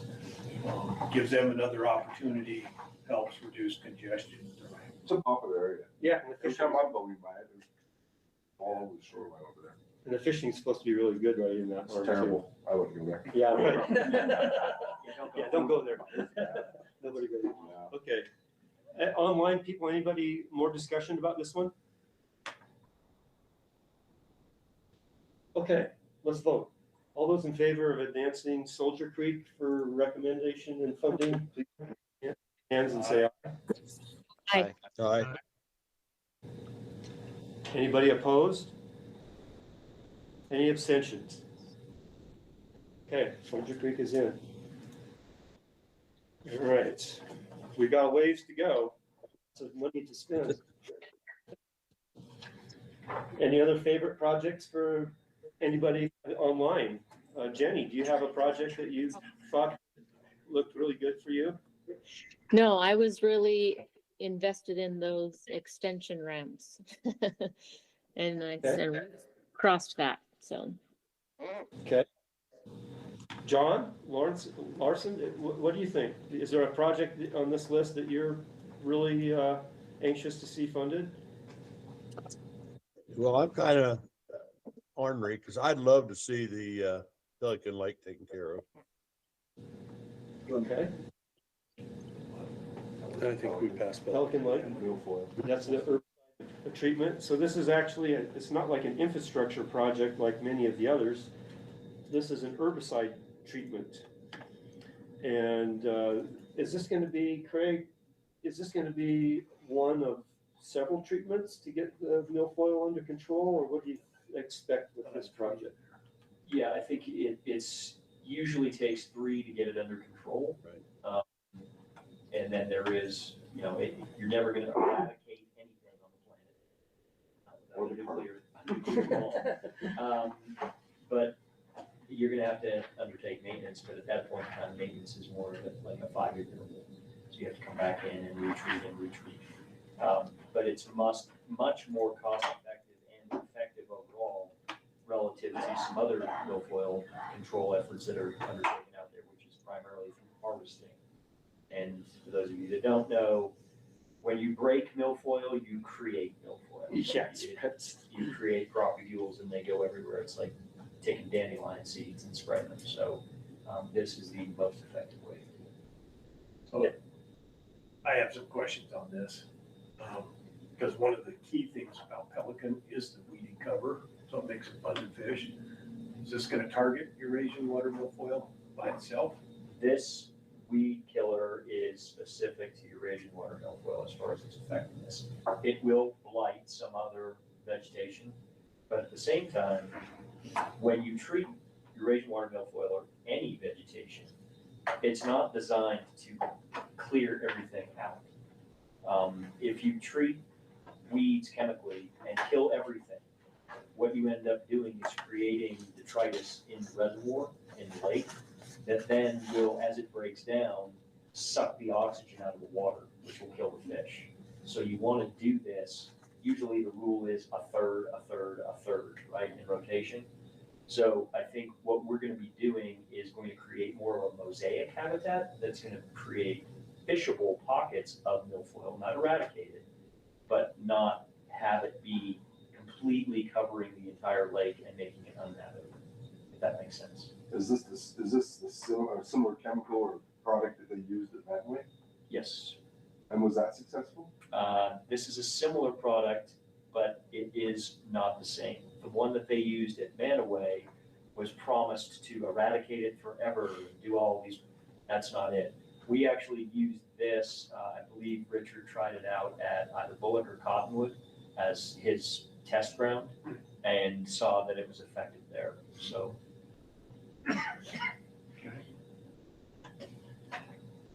Yeah, I had some interest in, the effectiveness of this product. They didn't provide any kind of literature to say that, this is the. My big concern was killing the other vegetation. Yeah, whether it was a widespread. It's supposed to be targeted, and when you're spraying milfoil, you're spraying milfoil, right? You're targeting it, getting it on the actual milfoil itself. So you can, like you would do with Roundup, you can spray Roundup, not kill your trees, kill the adjacent weeds unless you're heavy-handed. Sloppy? Okay. So, the question I had, and you somewhat addressed it, but is this just, would this need to be a continuing ongoing mitigation effort, like 5-10 years? Or is there any fundamentals that can impact the invasiveness of milfoil? No, that's why milfoil is a bugaboo, because once it gets in the water, you're not going to eradicate it.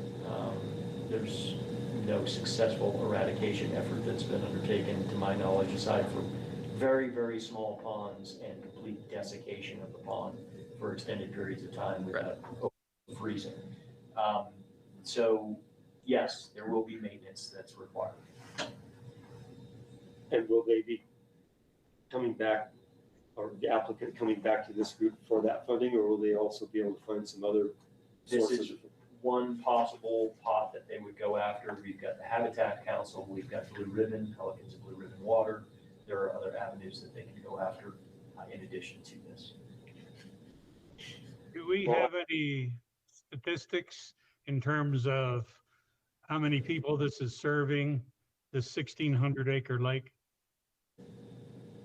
Pelican is probably one of the most important fisheries for the entire northeastern quadrant of Utah. Historically, it was probably one of the most prolific bluegill fisheries in the country at one time. The restoration effort that was undertaken there 5 years ago, I believe, to remove common carp, resulted in reestablishment of some vegetation. Carp have come back into the lake, but the attempt was an effort to reestablish that bluegill population. What we're finding is that water management has changed. The bluegill population is no longer booming, but we actually are seeing a largemouth bass population start to take hold that is being recognized as a go-to for bass anglers in the state. So that combined with the common carp coming back in to a certain degree, possibly serving as a forage engine for tiger muskie, which has been brought into there. It's still being a place where people can go in and catch a large number of, I would say, quality sized bluegill, not the trophy dinner plate sized bluegill that we had historically. It is an important resource for us moving forward, especially during a time frame when we're struggling to manage with trout in many waters at that elevation. It's providing an outlet for anglers to experience something different than trout angling. Does that help you out, do it? Yeah, I think so. And when you look at the amount of bass fisheries we have in this state, they're pale in comparison to the trout fisheries we have here. Yeah, it's only two that they have to cover. Yeah. Pelican and Manaway. Yeah, this is, I know a lot of people that I talked to, they thought this was a really important project also. Well, is John gonna make a motion? You wanna? John will make a motion that we approve that project or refer that project up. Yeah, I'll second that. So that was John Larson making the motion and DeWitt Smith seconding. Any further discussion on Pelican Lake? I'd just like to comment, I like the fact there's a sizable match exceeding the grant from, if I recall, that's really positive in my opinion. Yeah, good point. Okay, let's vote. All those in favor of advancing Pelican Lake project, please raise your hands and say aye. Aye. Aye. Other opposed? Any abstaining? Okay, that one is added. What does that take us up to, Jorge? Are we about halfway there? Kind of. Okay, we're about halfway there. We're short on official time. You know, we're almost getting to the point where we go back to the Colorado projects, or we pick up on one of those big projects. I was gonna make a motion or ask to see if we can forward on that, the number one thing they had, the Westwater ramp extension. Okay, so Jason was mentioning George? Well, I had some questions on one of the bigger projects, which was the recapture ramp project, which appeared to be a funding it all at once. Yeah, so I talked to Calvin the other day. I asked him just that. It's a huge ticket. It's a project that, because it has so many different components, parking, restroom, ramp, we would normally phase. And it was not presented as a phased project. The ramp itself, even including a contingency as phase one, that's usually the first thing you do. Then you do then, like, that's kind of the order of business, would be $450,000. And then that would be about 100,000 from, 110,000 from this grant. Right. Let me do quick math. 105.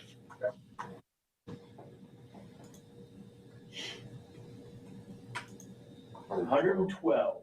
12, that's close. That's close. That's pretty good given my COVID. Well, this is what also interested me was, can we look at some of these big ticket projects? And of course, it's not up to us to break them up into elements or phases, but are any of these projects that could be funded to do a item? What do you think, Craig? It's the way to spend the money and spread it around as much as possible. Get the most bang for the buck. Would it be appropriate for us to say, we recommend funding for American Fork Harbor, but this is the limit that we want to fund for that? I mean, that's the negotiation you go through when you get applicants like this. If they want to walk away from it as a result of only getting $450,000 versus whatever they asked for, 900,000 or whatever it was, then that's up to them. But I mean, our recommendation is that we're willing to fund X. If you're not willing to take X and you want the whole enchilada, sorry, Yeah. walking away. So if we were to do that approach on a large ticket review, then what we would do is recommend a certain funding level, and then they would try to fit whatever project that would fit into that. And it wouldn't be up to us to tell them what project to do, right? No, you can say, I mean, we have said in the past, we said we'll fund the ramp. Okay, so we'd have to look at their budgets and find an item. And that's why I reached out to Calvin as to what he felt was the most important phase and how much that would be. Ramp is the most important phase, ramp would be $450,000. Yeah, I thought recapture was sounded like a really critical project, actually, for that part of the state. Yeah, I've never been there, but it sounded like they really needed. It's one of the only two places you can actually go and normally catch them on the pike. Yeah, and it's one of the only two real fisheries for the landing portion of the state. You get landing number 4 and recapture. Yeah, and for me personally, I like to see the funding and the projects spread around as much as possible, and different boating groups get the benefit. So we've funded now some non-motorized, and we should be doing some motorized for sure. And so I think that the more diverse our funding recommendations are, I think it's better for the program overall. So if that was funded at the $450,000, what would that do to our numbers? At the full amount? No, 450. Which is 112,500 would be our. Yeah, to be added on to the. What's our?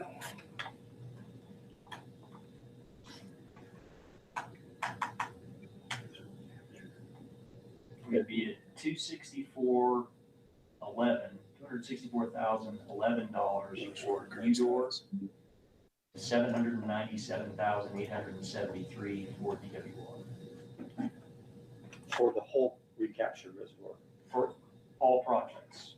Oh, all projects, I'm sorry. So that would put us with that project at 318,000, right? Yep. Okay.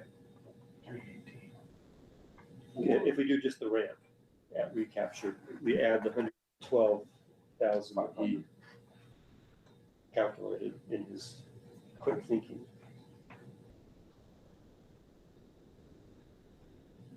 I like that approach. Anybody else? Have Yeah, a thoughts? This is a project that really interested me. It was just that large amount, and I think breaking it up makes sense. So I appreciate that information being shared. That's a possibility. If I could give a plug for recapture, it is a well-used lake. People from Grand County go down there. People in Blanding go down there. It's very well used, and it is in pretty bad repair. So it would be something that would go a long way for those people down there. The only question I had, is there any concerns about ongoing maintenance and management of the facility once it's in place? It looked like there's possibly agreement with Blanding City. Is there like precedent for this for the city? Yeah, this would be a big project for the city to take on, for sure. You're just gonna collect money. Who owns it? Is it the county that owns that, or is it's not a state park, right? No. It's gonna be, they said that the facilities would be owned by Blanding City. Blanding City owns the footprint for the ramp and a portion of the parking area. We had to negotiate with the tribe down there to make sure that we covered all of the issues that they have, because it is Their 38. their Traditional lands, yeah. right? So Right. Yeah, that would just be my concern. Like the operating agreement is, in place, ownership, things like that, to keep it maintained and to extend the investment, which I would sounds like think- that's been talked through. I would think that if they applied, they're willing to take on the O&M. I mean, knowing that, they wanted a bigger project, so maybe they're prepared to do O&M for a bigger project. If we give them a smaller project, they could at least ramp up. And it would be maybe more doable for them. So the O&M for a ramp for them is going to be primarily when a restroom is installed, making sure that that's maintained and cleaned, right? We, Division of Wildlife Resources, through my budget, the current expense portion of the admin, pay for restroom cleaning at a wide array of waters in the state. I get monthly bills that come in. So that's an option for Blanding to take care of that. The other thing, and this is the one thing that I struggle with, this is probably the thing that is the biggest bugaboo for me, is courtesy dock maintenance. And that's moving them up and down with the water as it changes elevation. That's the critical component. Nobody likes to roll into a place where either the courtesy dock is underwater or the courtesy dock is high and dry and you have nowhere to get to. And you have to nose the bow of your whatever fiberglass boat onto concrete. It's not great. So that, I think, is something that if there's a huge concern here, we can work through an MOU if we'd like with them, but we don't normally do that with any of the recipients. We trust that they are going to want users to frequent their facilities, enjoy their facilities, be satisfied with their facilities, thereby providing the economic benefit locally to them. And that in turn helps pay for the O&M. Correct. On the back end. I just was looking at the cost. We'll look at the motion, but we're just trying to figure out cost and just estimating. So it's $450, has the 300 and something change plus a little bit of a contingency. 300 something change for the concrete pour. Yeah. Then you've got your base material and then a little bit of Okay. contingency. Is that on the line item? Jorge just had that question, so we're just trying to follow and make sure. Yep. We So will if we catch up. fund that, we'll still have money left to fund other projects, is that correct? Yeah. Okay, so I'll make a motion that we fund the ramp and recapture in phase 1. Okay, so George has made the motion to fund the ramp construction at recapture phase 1. Do we need a dollar amount on that? $450,000. Just Craig, if you're good with that, though, 450. That's the ballpark figure that Okay. Hudson would do.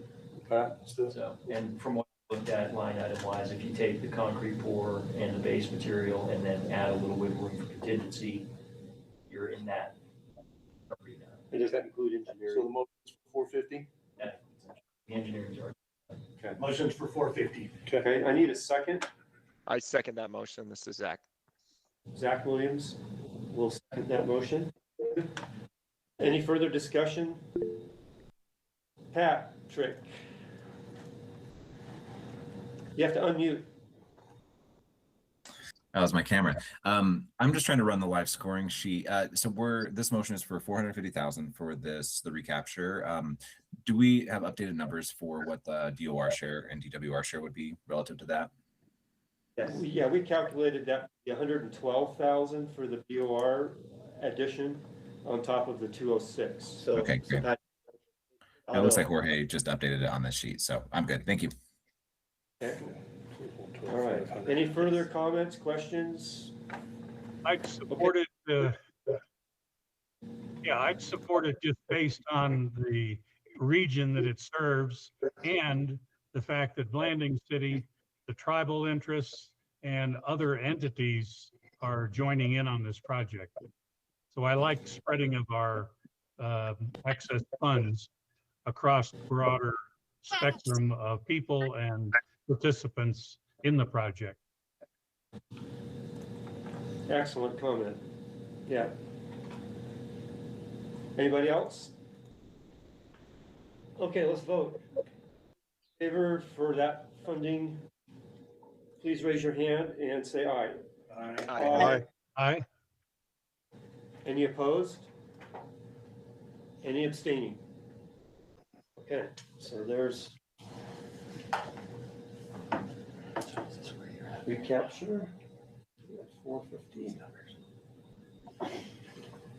Okay, and that would take us to 318 in our ongoing. 330 or so? Yeah.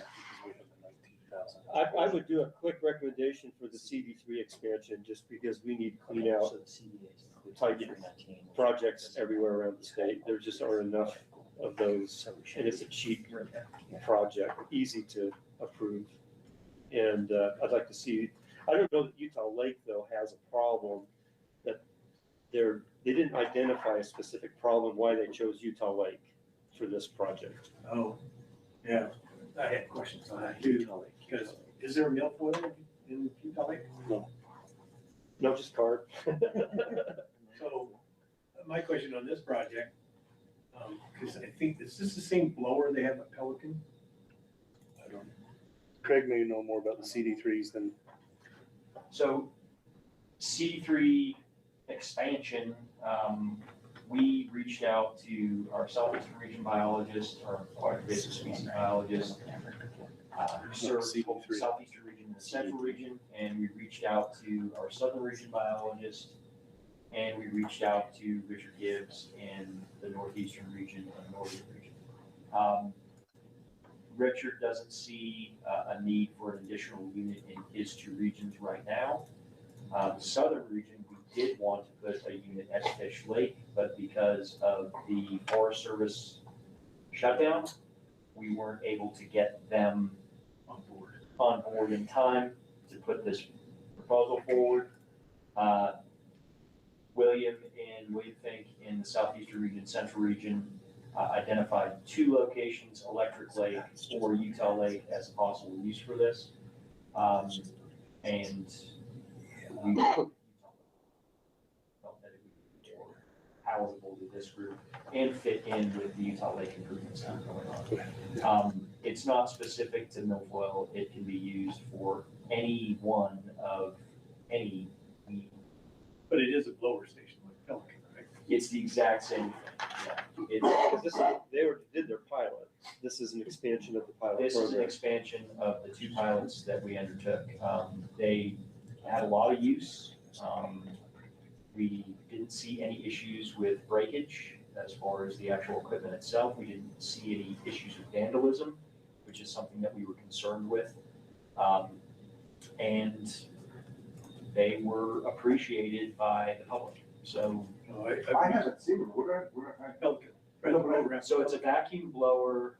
It has tools to grab things off of. It's designed to pull debris Any of that. and material off of your boat, suck things off of your boat, blow things off of your boat, as a way to address non-resented aquatic invasive species in their spread. So I've used the one at Pelican. I didn't know there was a vacuum part of it, but it had a blower, so you could go under your boat and blow all the weeds off, which was pretty handy. Yeah, it's got a vacuum tank that actually sucks water. Maybe the instructions weren't very clear after a long day in the water, you know? It was probably a blow and suck switch that you missed. I'd really like to see this in Fish Lake. Fish Lake would have been the optimal place to do it this year. in all honesty, because of the milfoil issue. I guess I pulled some weeds pulling off of Utah Lake or back in Mud Bay or something, but very often. That's why on my notes on my thing, I put, man, this would really be great at Fish Lake. Yeah, my notes were, where's the justification for Utah Lake? It's a proposal. You guys, if you don't want to fund it this year, these will eventually be used at other locations. Like we've said, there are places where we really would like to see it used. Fish So Lake is if we table this, could it come back next year for Fish Lake, Electric Lake, Absolutely. some other process? Okay. Absolutely. I'm good with tabling it. Because I just was like, what is the need at Utah Lake? Why did they pick There's that? probably other things at Utah Lake that I think would probably be more beneficial than lower. But it's only $4,000, right? Oh, it's 43,000. So, I'd make a motion, we table table the CD3. Okay. Until next year. Preferably put it towards body of water that has an issue. Okay, did you all hear that discussion? Basically, we thought that Utah Lake didn't really have a particular issue that warranted this cleanout. And maybe table this and see if there's a more appropriate waterway to have this project come back and reapply, maybe Fish Lake. I don't know if we need a motion necessarily, right? I think we're gonna table it. Is that okay with everybody online? I'm in support. Yep. Okay.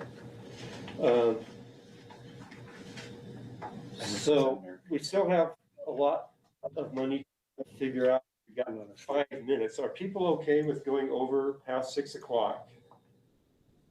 Because we're gonna be here for a little bit to wrap up. Can we go to, I'm okay. we go to 6:30? Would people be okay if we went to 6:30? You just need to provide pizza next time. I will have to get off just after 6. Room for Jello. Not in my world. Who said that they had to leave at 6? Yeah, that was me. I'll have to leave. I can stay a little bit after 6, but not much longer. We'll try to figure out what to do with the rest of this budget and the remaining. Now, we still have several Colorado projects, and Jason was suggesting that we cut him off. Would you like to mention your next proposal for Colorado with Westwater? No, I was gonna say if there's still, if we're looking for a project, I think that Westwater ramp extension that the BLM did have number 1 could be put back on there, as something to think about. I like that idea. I like hard things, if you can say, that was done. I Yeah. like seeing, people be able to see the actual. Do you want to make a motion? Yeah, I'll make a motion to move forward the Westwater ramp extension. I'll second that.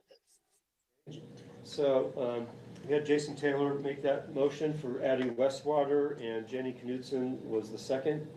Any discussion on adding Westwater? And there's that number 4688. It's in my head. It's on all the applications. Discussion. All right, let's vote. All those in favor, please raise your hands and say aye. Aye. Any opposed? Any abstentions? Okay, thank you. That one is now added. What about American Fork Marina? They have a rebuild there. And I'd like to see if we couldn't look at breaking some of the project American Fork. It's a box, if I remember. It's dock replacement, and the weird thing about that, and this is something that I think Jorge and I talked about before, is the fact that I haven't seen a dock project where the cost of removing the dock and installing the dock exceeded the price of the actual dock itself. Yeah, Westwater's supposed to be And I think that either it was a fat finger error or they need to sharpen their pencil. It does have some unusual docks. Sure. But I don't recall when they broke them down where the docks were so much, is it possible to go in and say, here's Here's how much docks, we're you willing figure to out how to pull the ones out and put them back in. I mean, it is a private boat. It's owned by City American. Gas. It's owned by American Fleet Services. Say hi to your sweetheart. I mean, Is there any practical way to break this out, partial fund it? It may not be presented in a way we can do that. we can push back on them and say, why is this cost more than usual? Maybe they have friends that are contractors. It seemed odd. I've never seen that It's before. a little expensive. Yeah, it's an expensive one. I mean, it's like, my car costs $70,000 and it's gonna take me $480,000 to move it across the country. No, that math Doesn't doesn't fit so. work. Well, we have roughly 150,000, 155,000 to, move forward. It's the only ramp, or excuse me, the only harbor I sailed into this year of all of these projects, and I will testify to the rough condition of those docks. And it is shared a great deal by fishing interests there out of American Fork. So I could vote for the replacement of the dock, but I'm also join you in concern of why this costs so much more than some of the other dock replacement. So if we could offer them an amount that would cover the cost of the dock and let them figure out take in, take out, I'd go with that. I'd support that as well. Yeah. I think that's a good approach to it, and you have more knowledge recently with the dock than probably the rest of us. I've been in 2 years on this. That seems like a good incentive to get them to go back and look at their numbers as well for the cost of the removal. All right.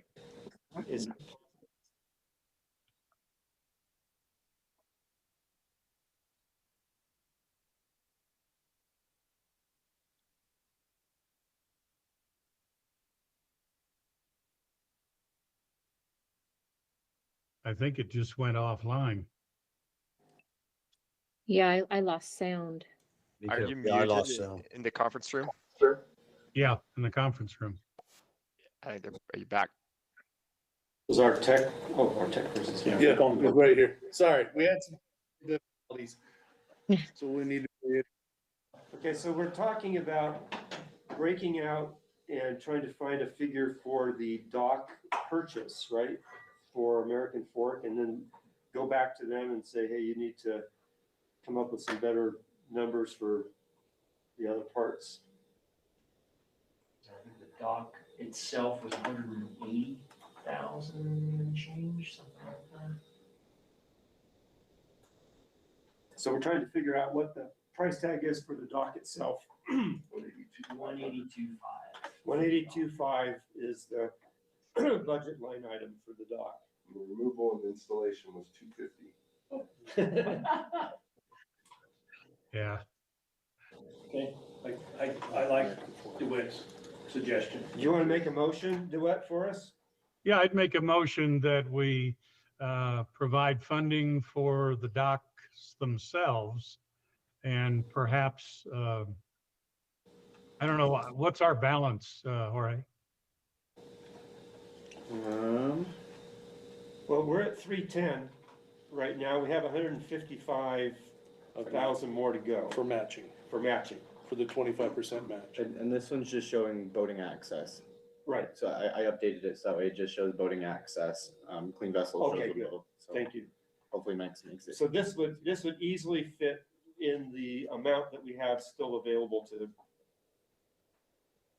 recommend. So 25% of 180, that's 45,000. 625. 45, 625. So we still have a, So did you want to make a motion? in the middle of the motion, he wanted to know what the impact was. I was in the middle of the motion and waiting for the numbers that would be available. But I would support certainly funding the docks and then perhaps offering the balance towards their project, but not fund their entire project. Well, let's see, that is kind of a muddy, and you want to narrow the motion down so that Yeah. we just, Well, do you have a number? yeah, 182,500 is the cost of the dock. And that would bump our figure that we're working with for the match by $45,000 roughly. So we would still have another 100,000, 120,000 to work with for other projects. All right, let's simplify the motion that we would offer to cover the cost of the docks themselves. Great. Very clean motion. A second? Okay, so DeWitt Smith made the motion to fund the American Fork dock purchase, and it was seconded by George Summers. And what was that dollar amount? Dollar amount, 182,500. Okay, any further discussion? Let's vote. All those in favor, raise your hand so we can see and say aye. Aye. Aye. Aye. Aye. Okay. Any opposed? Any abstentions? Okay, so that one passed. So I'd recommend going through and doing some, if they walk away from this, some alternative contingency projects, and utilize that funding. They'd walk away? I wouldn't think they'd walk away. It'd be foolish though. They'd be told. Well, maybe they can't come up with the funding though to pull it and put them back in, but Yeah. I'm sure find a Well, maybe way. they could at least purchase it and let it sit there. I'm sure find a way. So what do we got left that we need? 100 and something. We've got 110,000 worth. Okay. And we've got 5%. Is there another launch ramp that we might want to look at to complete the extensions enabling low water use and take in and take out around the Moab area? Yeah, there's still several on the list that we could go back to. We have Onion Creek, we have Dewey Bridge, Rocky, and Cisco Ramp, and then there's the Cisco parking lot. So we still have quite a few. What would be their highest next priority? Would be the next in their BLM list. Yeah. What does Jason have? And then after would be the Cisco ramp. What do you think, Jason?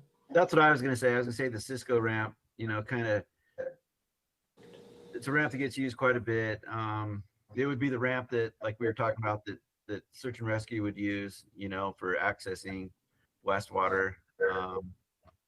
And so I think that would be a pretty appropriate one. What about Onion Creek? Could we do both of those in motion? So Onion Creek is used quite a bit. I would say it's probably the least used out of all of them. It's definitely, as we've been having lower water flows, the Onion Creek ramp is about 2 miles downriver from the Hiddle Bottom ramp. So when the water gets really low, people start using the Onion Creek ramp, just to save time, and put in, it kind of puts you in right above the rapids. So it is getting more and more use, but it's more of I guess it's a low water use, which is exactly why they need to extend that ramp, so they just barely concreted that ramp probably 3 years ago, maybe 2 years ago.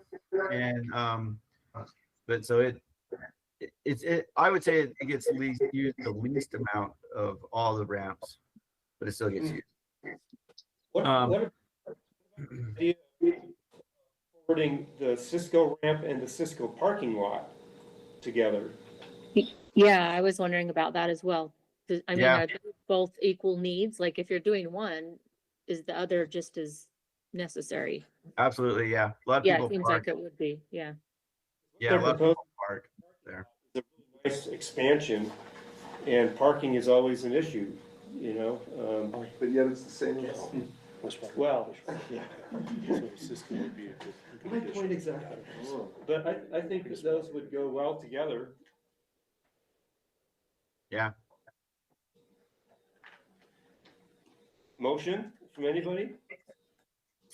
I'll make a motion again to include the Cisco ramp extension and the Cisco ramp parking extension onto the list. Any seconds for that? I can second. Wet seconds that. Smith. Motion by Jason. Any further discussion on Cisco ramp and Cisco parking? Okay, let's vote. All those in favor, raise your hands and please say aye. Aye. Aye. Anybody opposed? And any abstentions? Okay, so we will add those two to the list. Okay, where does that?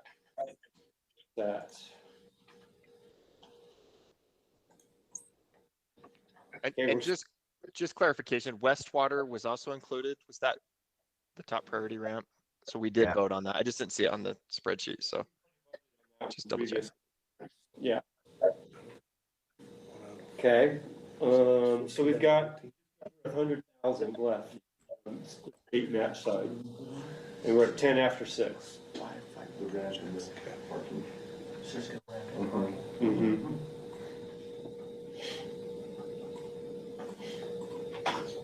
What about Utah Lake, Bridgewater? Are there any elements there that we could pull out and help them?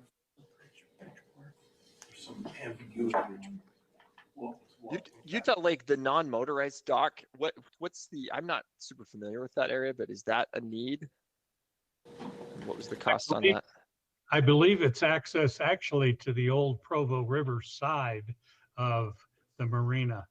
I think that enables the fishermen and non-motorized to go up and down the old Provo River course south of the actual marina, if I'm not mistaken.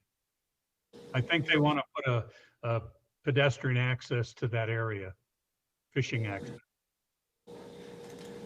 Can we pull parts of that out, Greg? Jorge? How much money do we have? About 90. We're at 377 on the state match. 1.6 billion. That's their total. Or 1.65. Okay. So you guys have 74,000 left. Yeah. Yeah. Right? Now, if you take 74,000.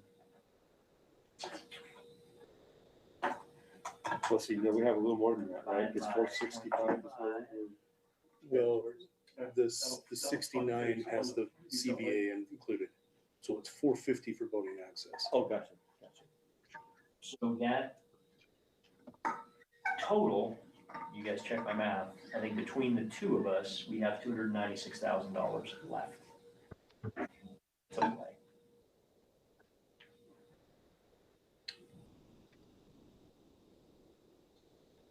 And I pulled up from somewhere on phase one of $272,000 for Utah Lake. This proposal is for phase 3. Oh, really? Is it 2 and 3 or 3? Phase 3 is how I read it. So he's figured out. So if you do the Phase 3 is how much money? Got this one. Let's give you the number. 1.8. It's 1.8 what? 1.82? Phase 3? No, for the total. For The total that we have the total federal, the total project amount. is 1.8. 1.8, just flat. Call it 1.8. Okay. There's a little slop in there, but let's keep it conservative. So we got. So how much is phase 3?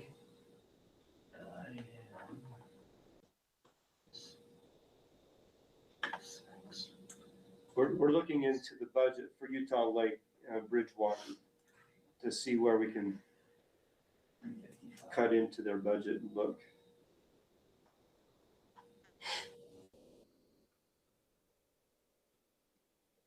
As long as that level on there.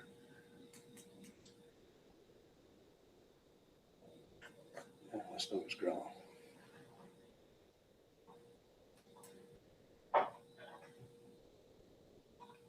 I'm trying to look at the numbers. When I took 1.8 and minus the 1.65 off this, I have $142,000.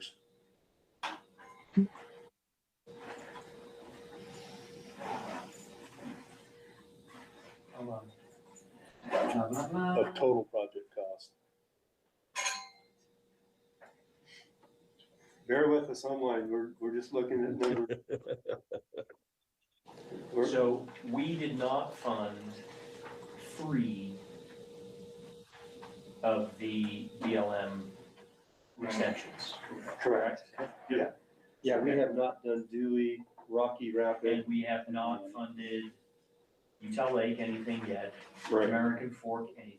No, we just did American Just Fork. We We didn't do Bear Lake. Bear Lake, my fault. And We tabled the CD3. CD3. So with that, my calcs, and I'm using the BA scoring sheet confirmation from earlier that Jorge provided. I have you all on the hook for $376,152.25. And he's got 377.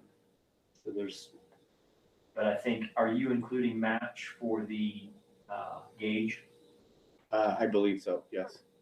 You don't need to include match. For the Okay, gauge. so we We'll- can subtract the match from the gauge. That's where our numbers aren't matching up. Okay. Okay. So we're at 376 then. Yep, and 376,000 and change from Udor. Yes, and we can I'm at minus one match on that, but the 1.134 total cost needs to come. million That's gonna mess with and your program. change. Okay, so I can delete that. You can put 0. Okay.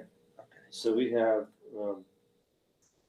But it's- 74,000 but left to work with for the Udor. 74,000 for the total of $296,000. Does that match, Greg? I might need a No. refresh. Yeah, it's 376. He's doing a refresh. There we go. There we go. Look at that. Does that match? Okay, You sweet. think you guys were accountants? Wow. So we have $296,000 that Total we can project. leverage total, Okay. including UDOR and federal funds. Phase 3 of Utah Lake is. Where did you go? Thank you. Phase 3 of Utah Lake is $55,000. If you start to act some things, you can probably get to $296,000. I think that's a great way to end it. Close. I mean, like, we don't need to pay for the NEPA, we don't need to pay for permitting, we don't need to pay for MOB, we don't need to pay for indirect, and if you take those out,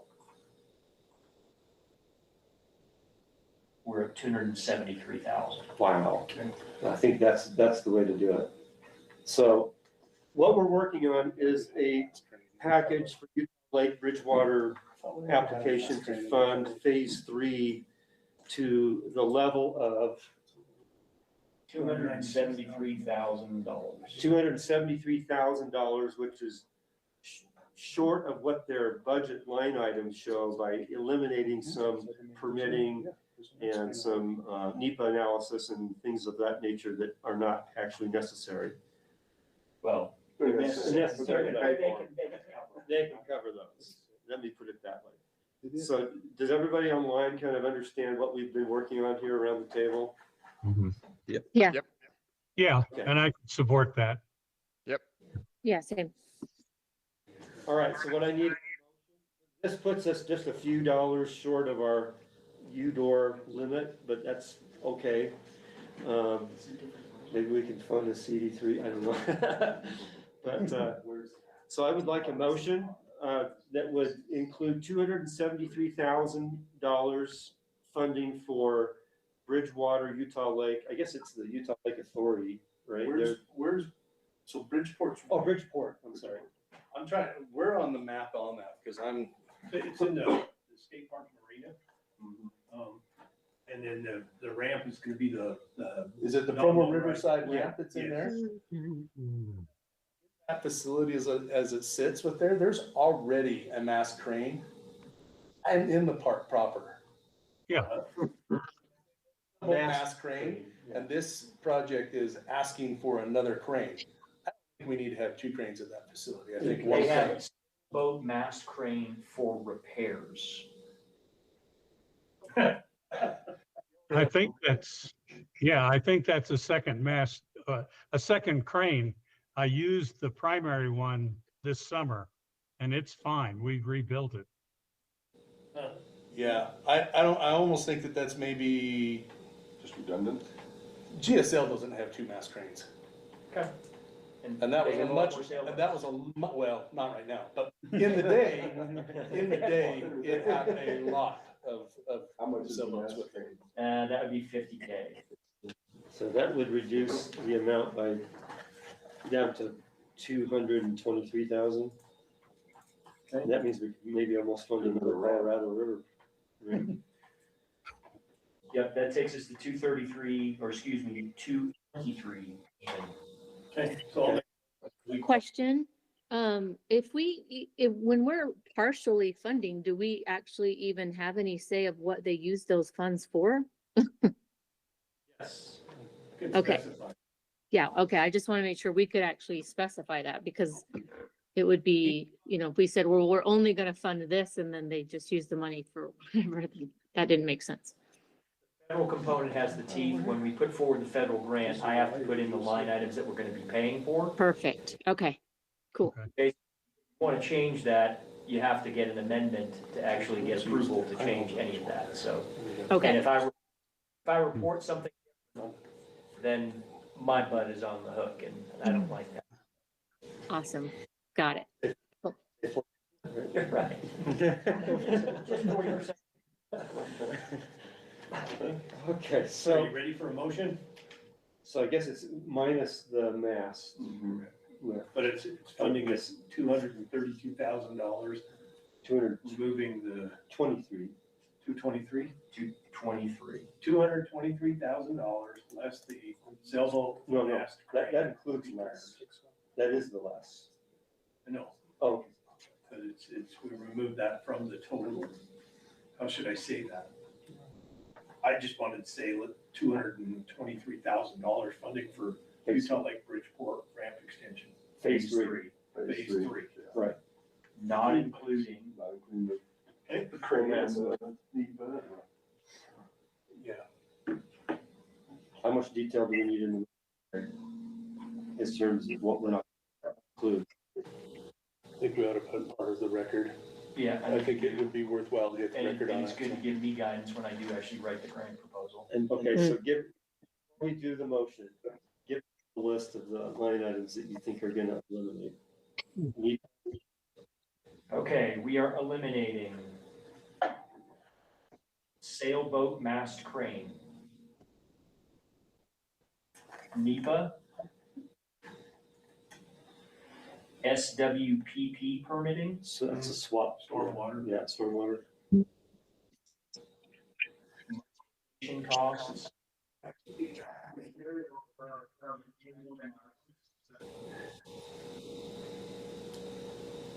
And salaries. Oh, yeah, they can cover all that.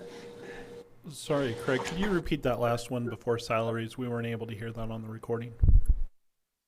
Sorry, indirect costs. That's like overhead. And that puts that dollar amount at $223,000. $223,000. 223,000.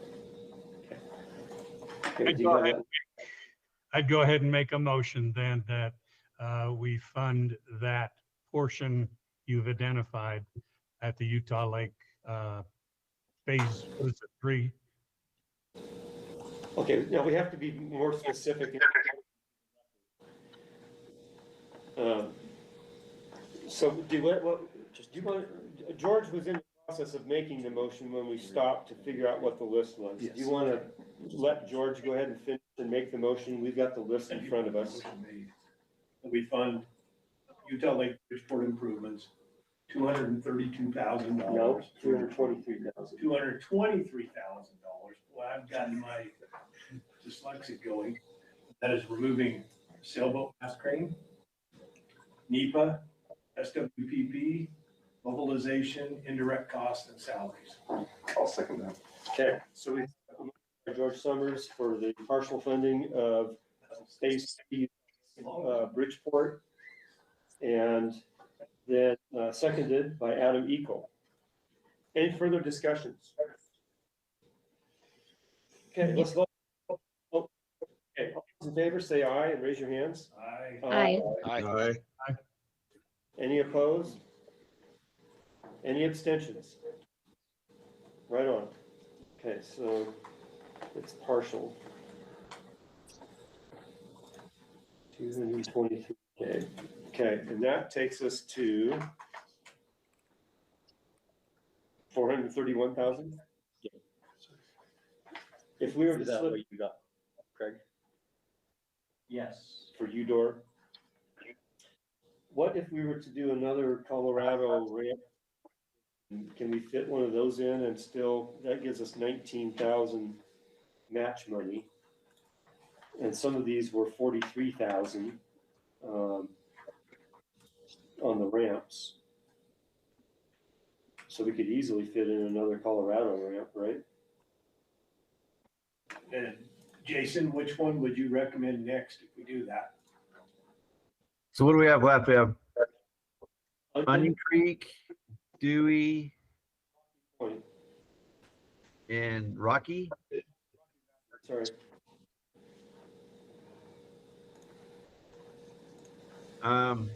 I'd say the Rocky ramp extension. Rocky Rapid Ramp. Yeah. Okay. Why is that, Jace? What is it about? that one? So the Moab Daily is a 14-mile section, and people will sometimes a lot of people break it up into halves, and so they'll either do the first 7 miles or the second 7 miles, and that starting point or ending point is Rocky Rapid, Rocky Ramp extension. So that's yeah, so that's on that. Did we, Anybody make a motion on that one? have we put any money into that parking lot at Rock in the past? Cisco parking route? No, the Rocky The Rapid. Rocky with that. I got it, it's further down. It's the farther down takeouts before the town takeout. Okay, never mind, sorry. Just had it. Okay, so anybody want to make a motion to fund Rocky Rapid Ramp? I make a motion to extend grant funding to the Rocky Rapid ramp extension. So Zach Williams' motion to include Rocky Rapid Ramp extension. Any second? I'll second it. Second by George Summers. Any further discussion? Okay, let's vote. All those in favor of including Rocky Rapid Ramp extension, please raise your hands and say aye. Aye. Aye. Any opposed? Any abstaining? Okay. We'll have a drum roll here to see where we're at. Okay. Gosh, maybe we can fit one more. we might fund all of them. It's gonna be like funding all of these, but these, the one? Yeah. Well, Jeez. Yeah. Sorry. we didn't do bareback.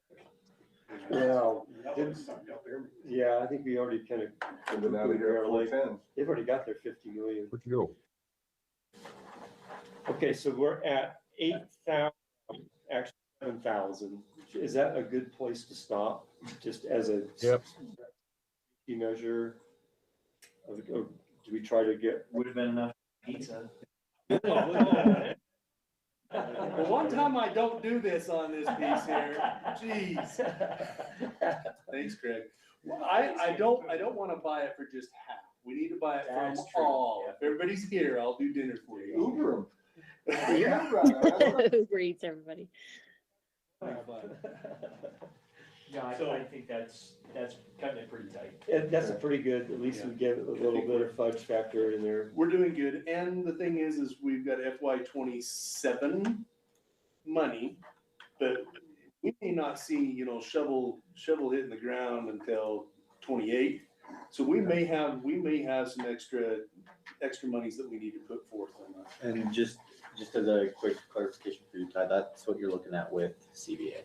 Okay, cool. Okay. Thanks, Jorge, for showing that. Wow, this has been a great discussion, and I want to thank everybody for hanging in there tonight and seeing this through.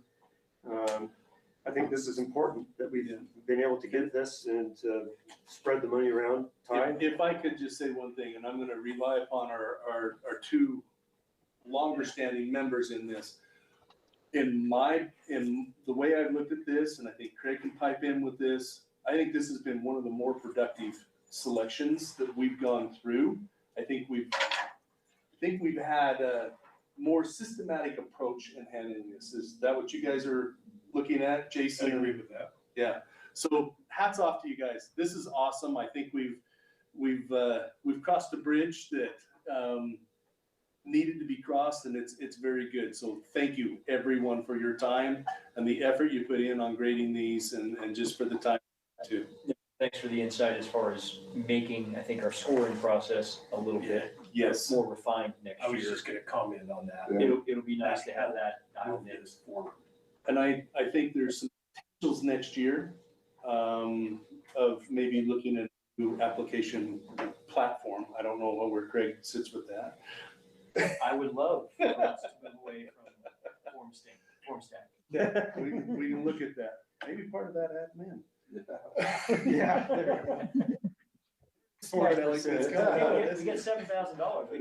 Maybe we can do that. So who knows? So we're looking at maybe a potential new platform to put the application on that easily could fill into these things and be tracked a little bit better with that. So yeah, there's some cool stuff.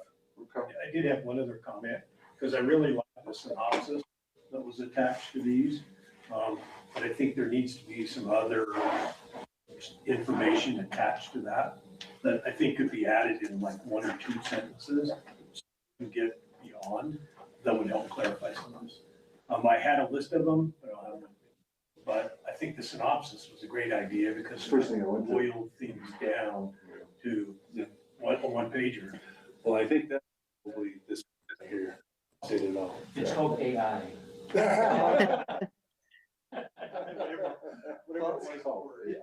I thought the list of projects was really quite interesting this year compared to last year. And this is my second time involved in this particular review. I like the diversity of especially now paddles, non-motorized got more attention. In fact, we got a lot of attention this time. And I think that's great to balance out the motorized, non-motorized. It is, yeah. There's a growing interest and demand with non-motorized boating. They're a small community overall, but they're really solid people and they have a lot of need, and the infrastructure has not been. We would not only say that, I think it's a very growing piece with that, but it's one that we need to get that particular group looking at ways that they can contribute to some of these improvements that is discussed. Well, there's a group out there that I spoke with during this process, and they've got money, and they would love to be a partner in a modest project, but then they have to find the county or a municipality to be the main partner, right? And that's kind of the difficulty sometimes with nonprofits that have, $10,000 to contribute to something, is to find. Make a great match. Yeah, well, there's a group out there that has some money to match. Yeah. So if we can see something in that, I mean, this is something that's talked nationally in this aspect is can where do the non-motorized sit? Can we get an excise tax upon manufacturing? But the problem is most of the manufacturers are not US based, they are foreign. So we're not seeing that at this point in time.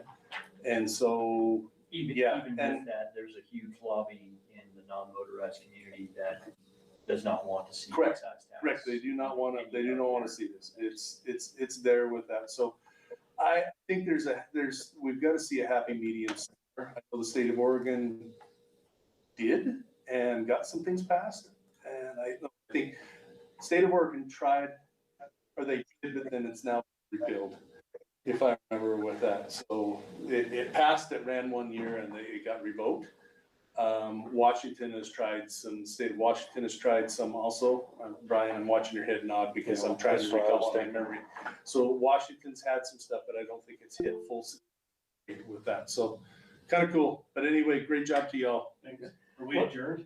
Well, Oh, one we last need to call plug for I was gonna put in, I don't know, most of you here know about this book.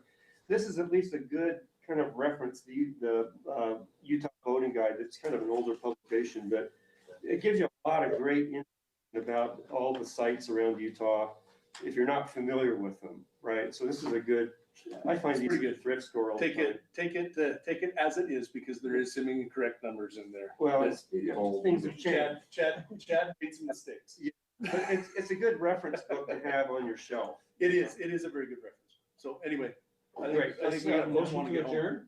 Yeah. I think so. Sure. Okay, so second? Okay, no discussion on the motion to, everybody in favor, say aye. Aye. Aye. Everybody. Or walk out. So then push starvation.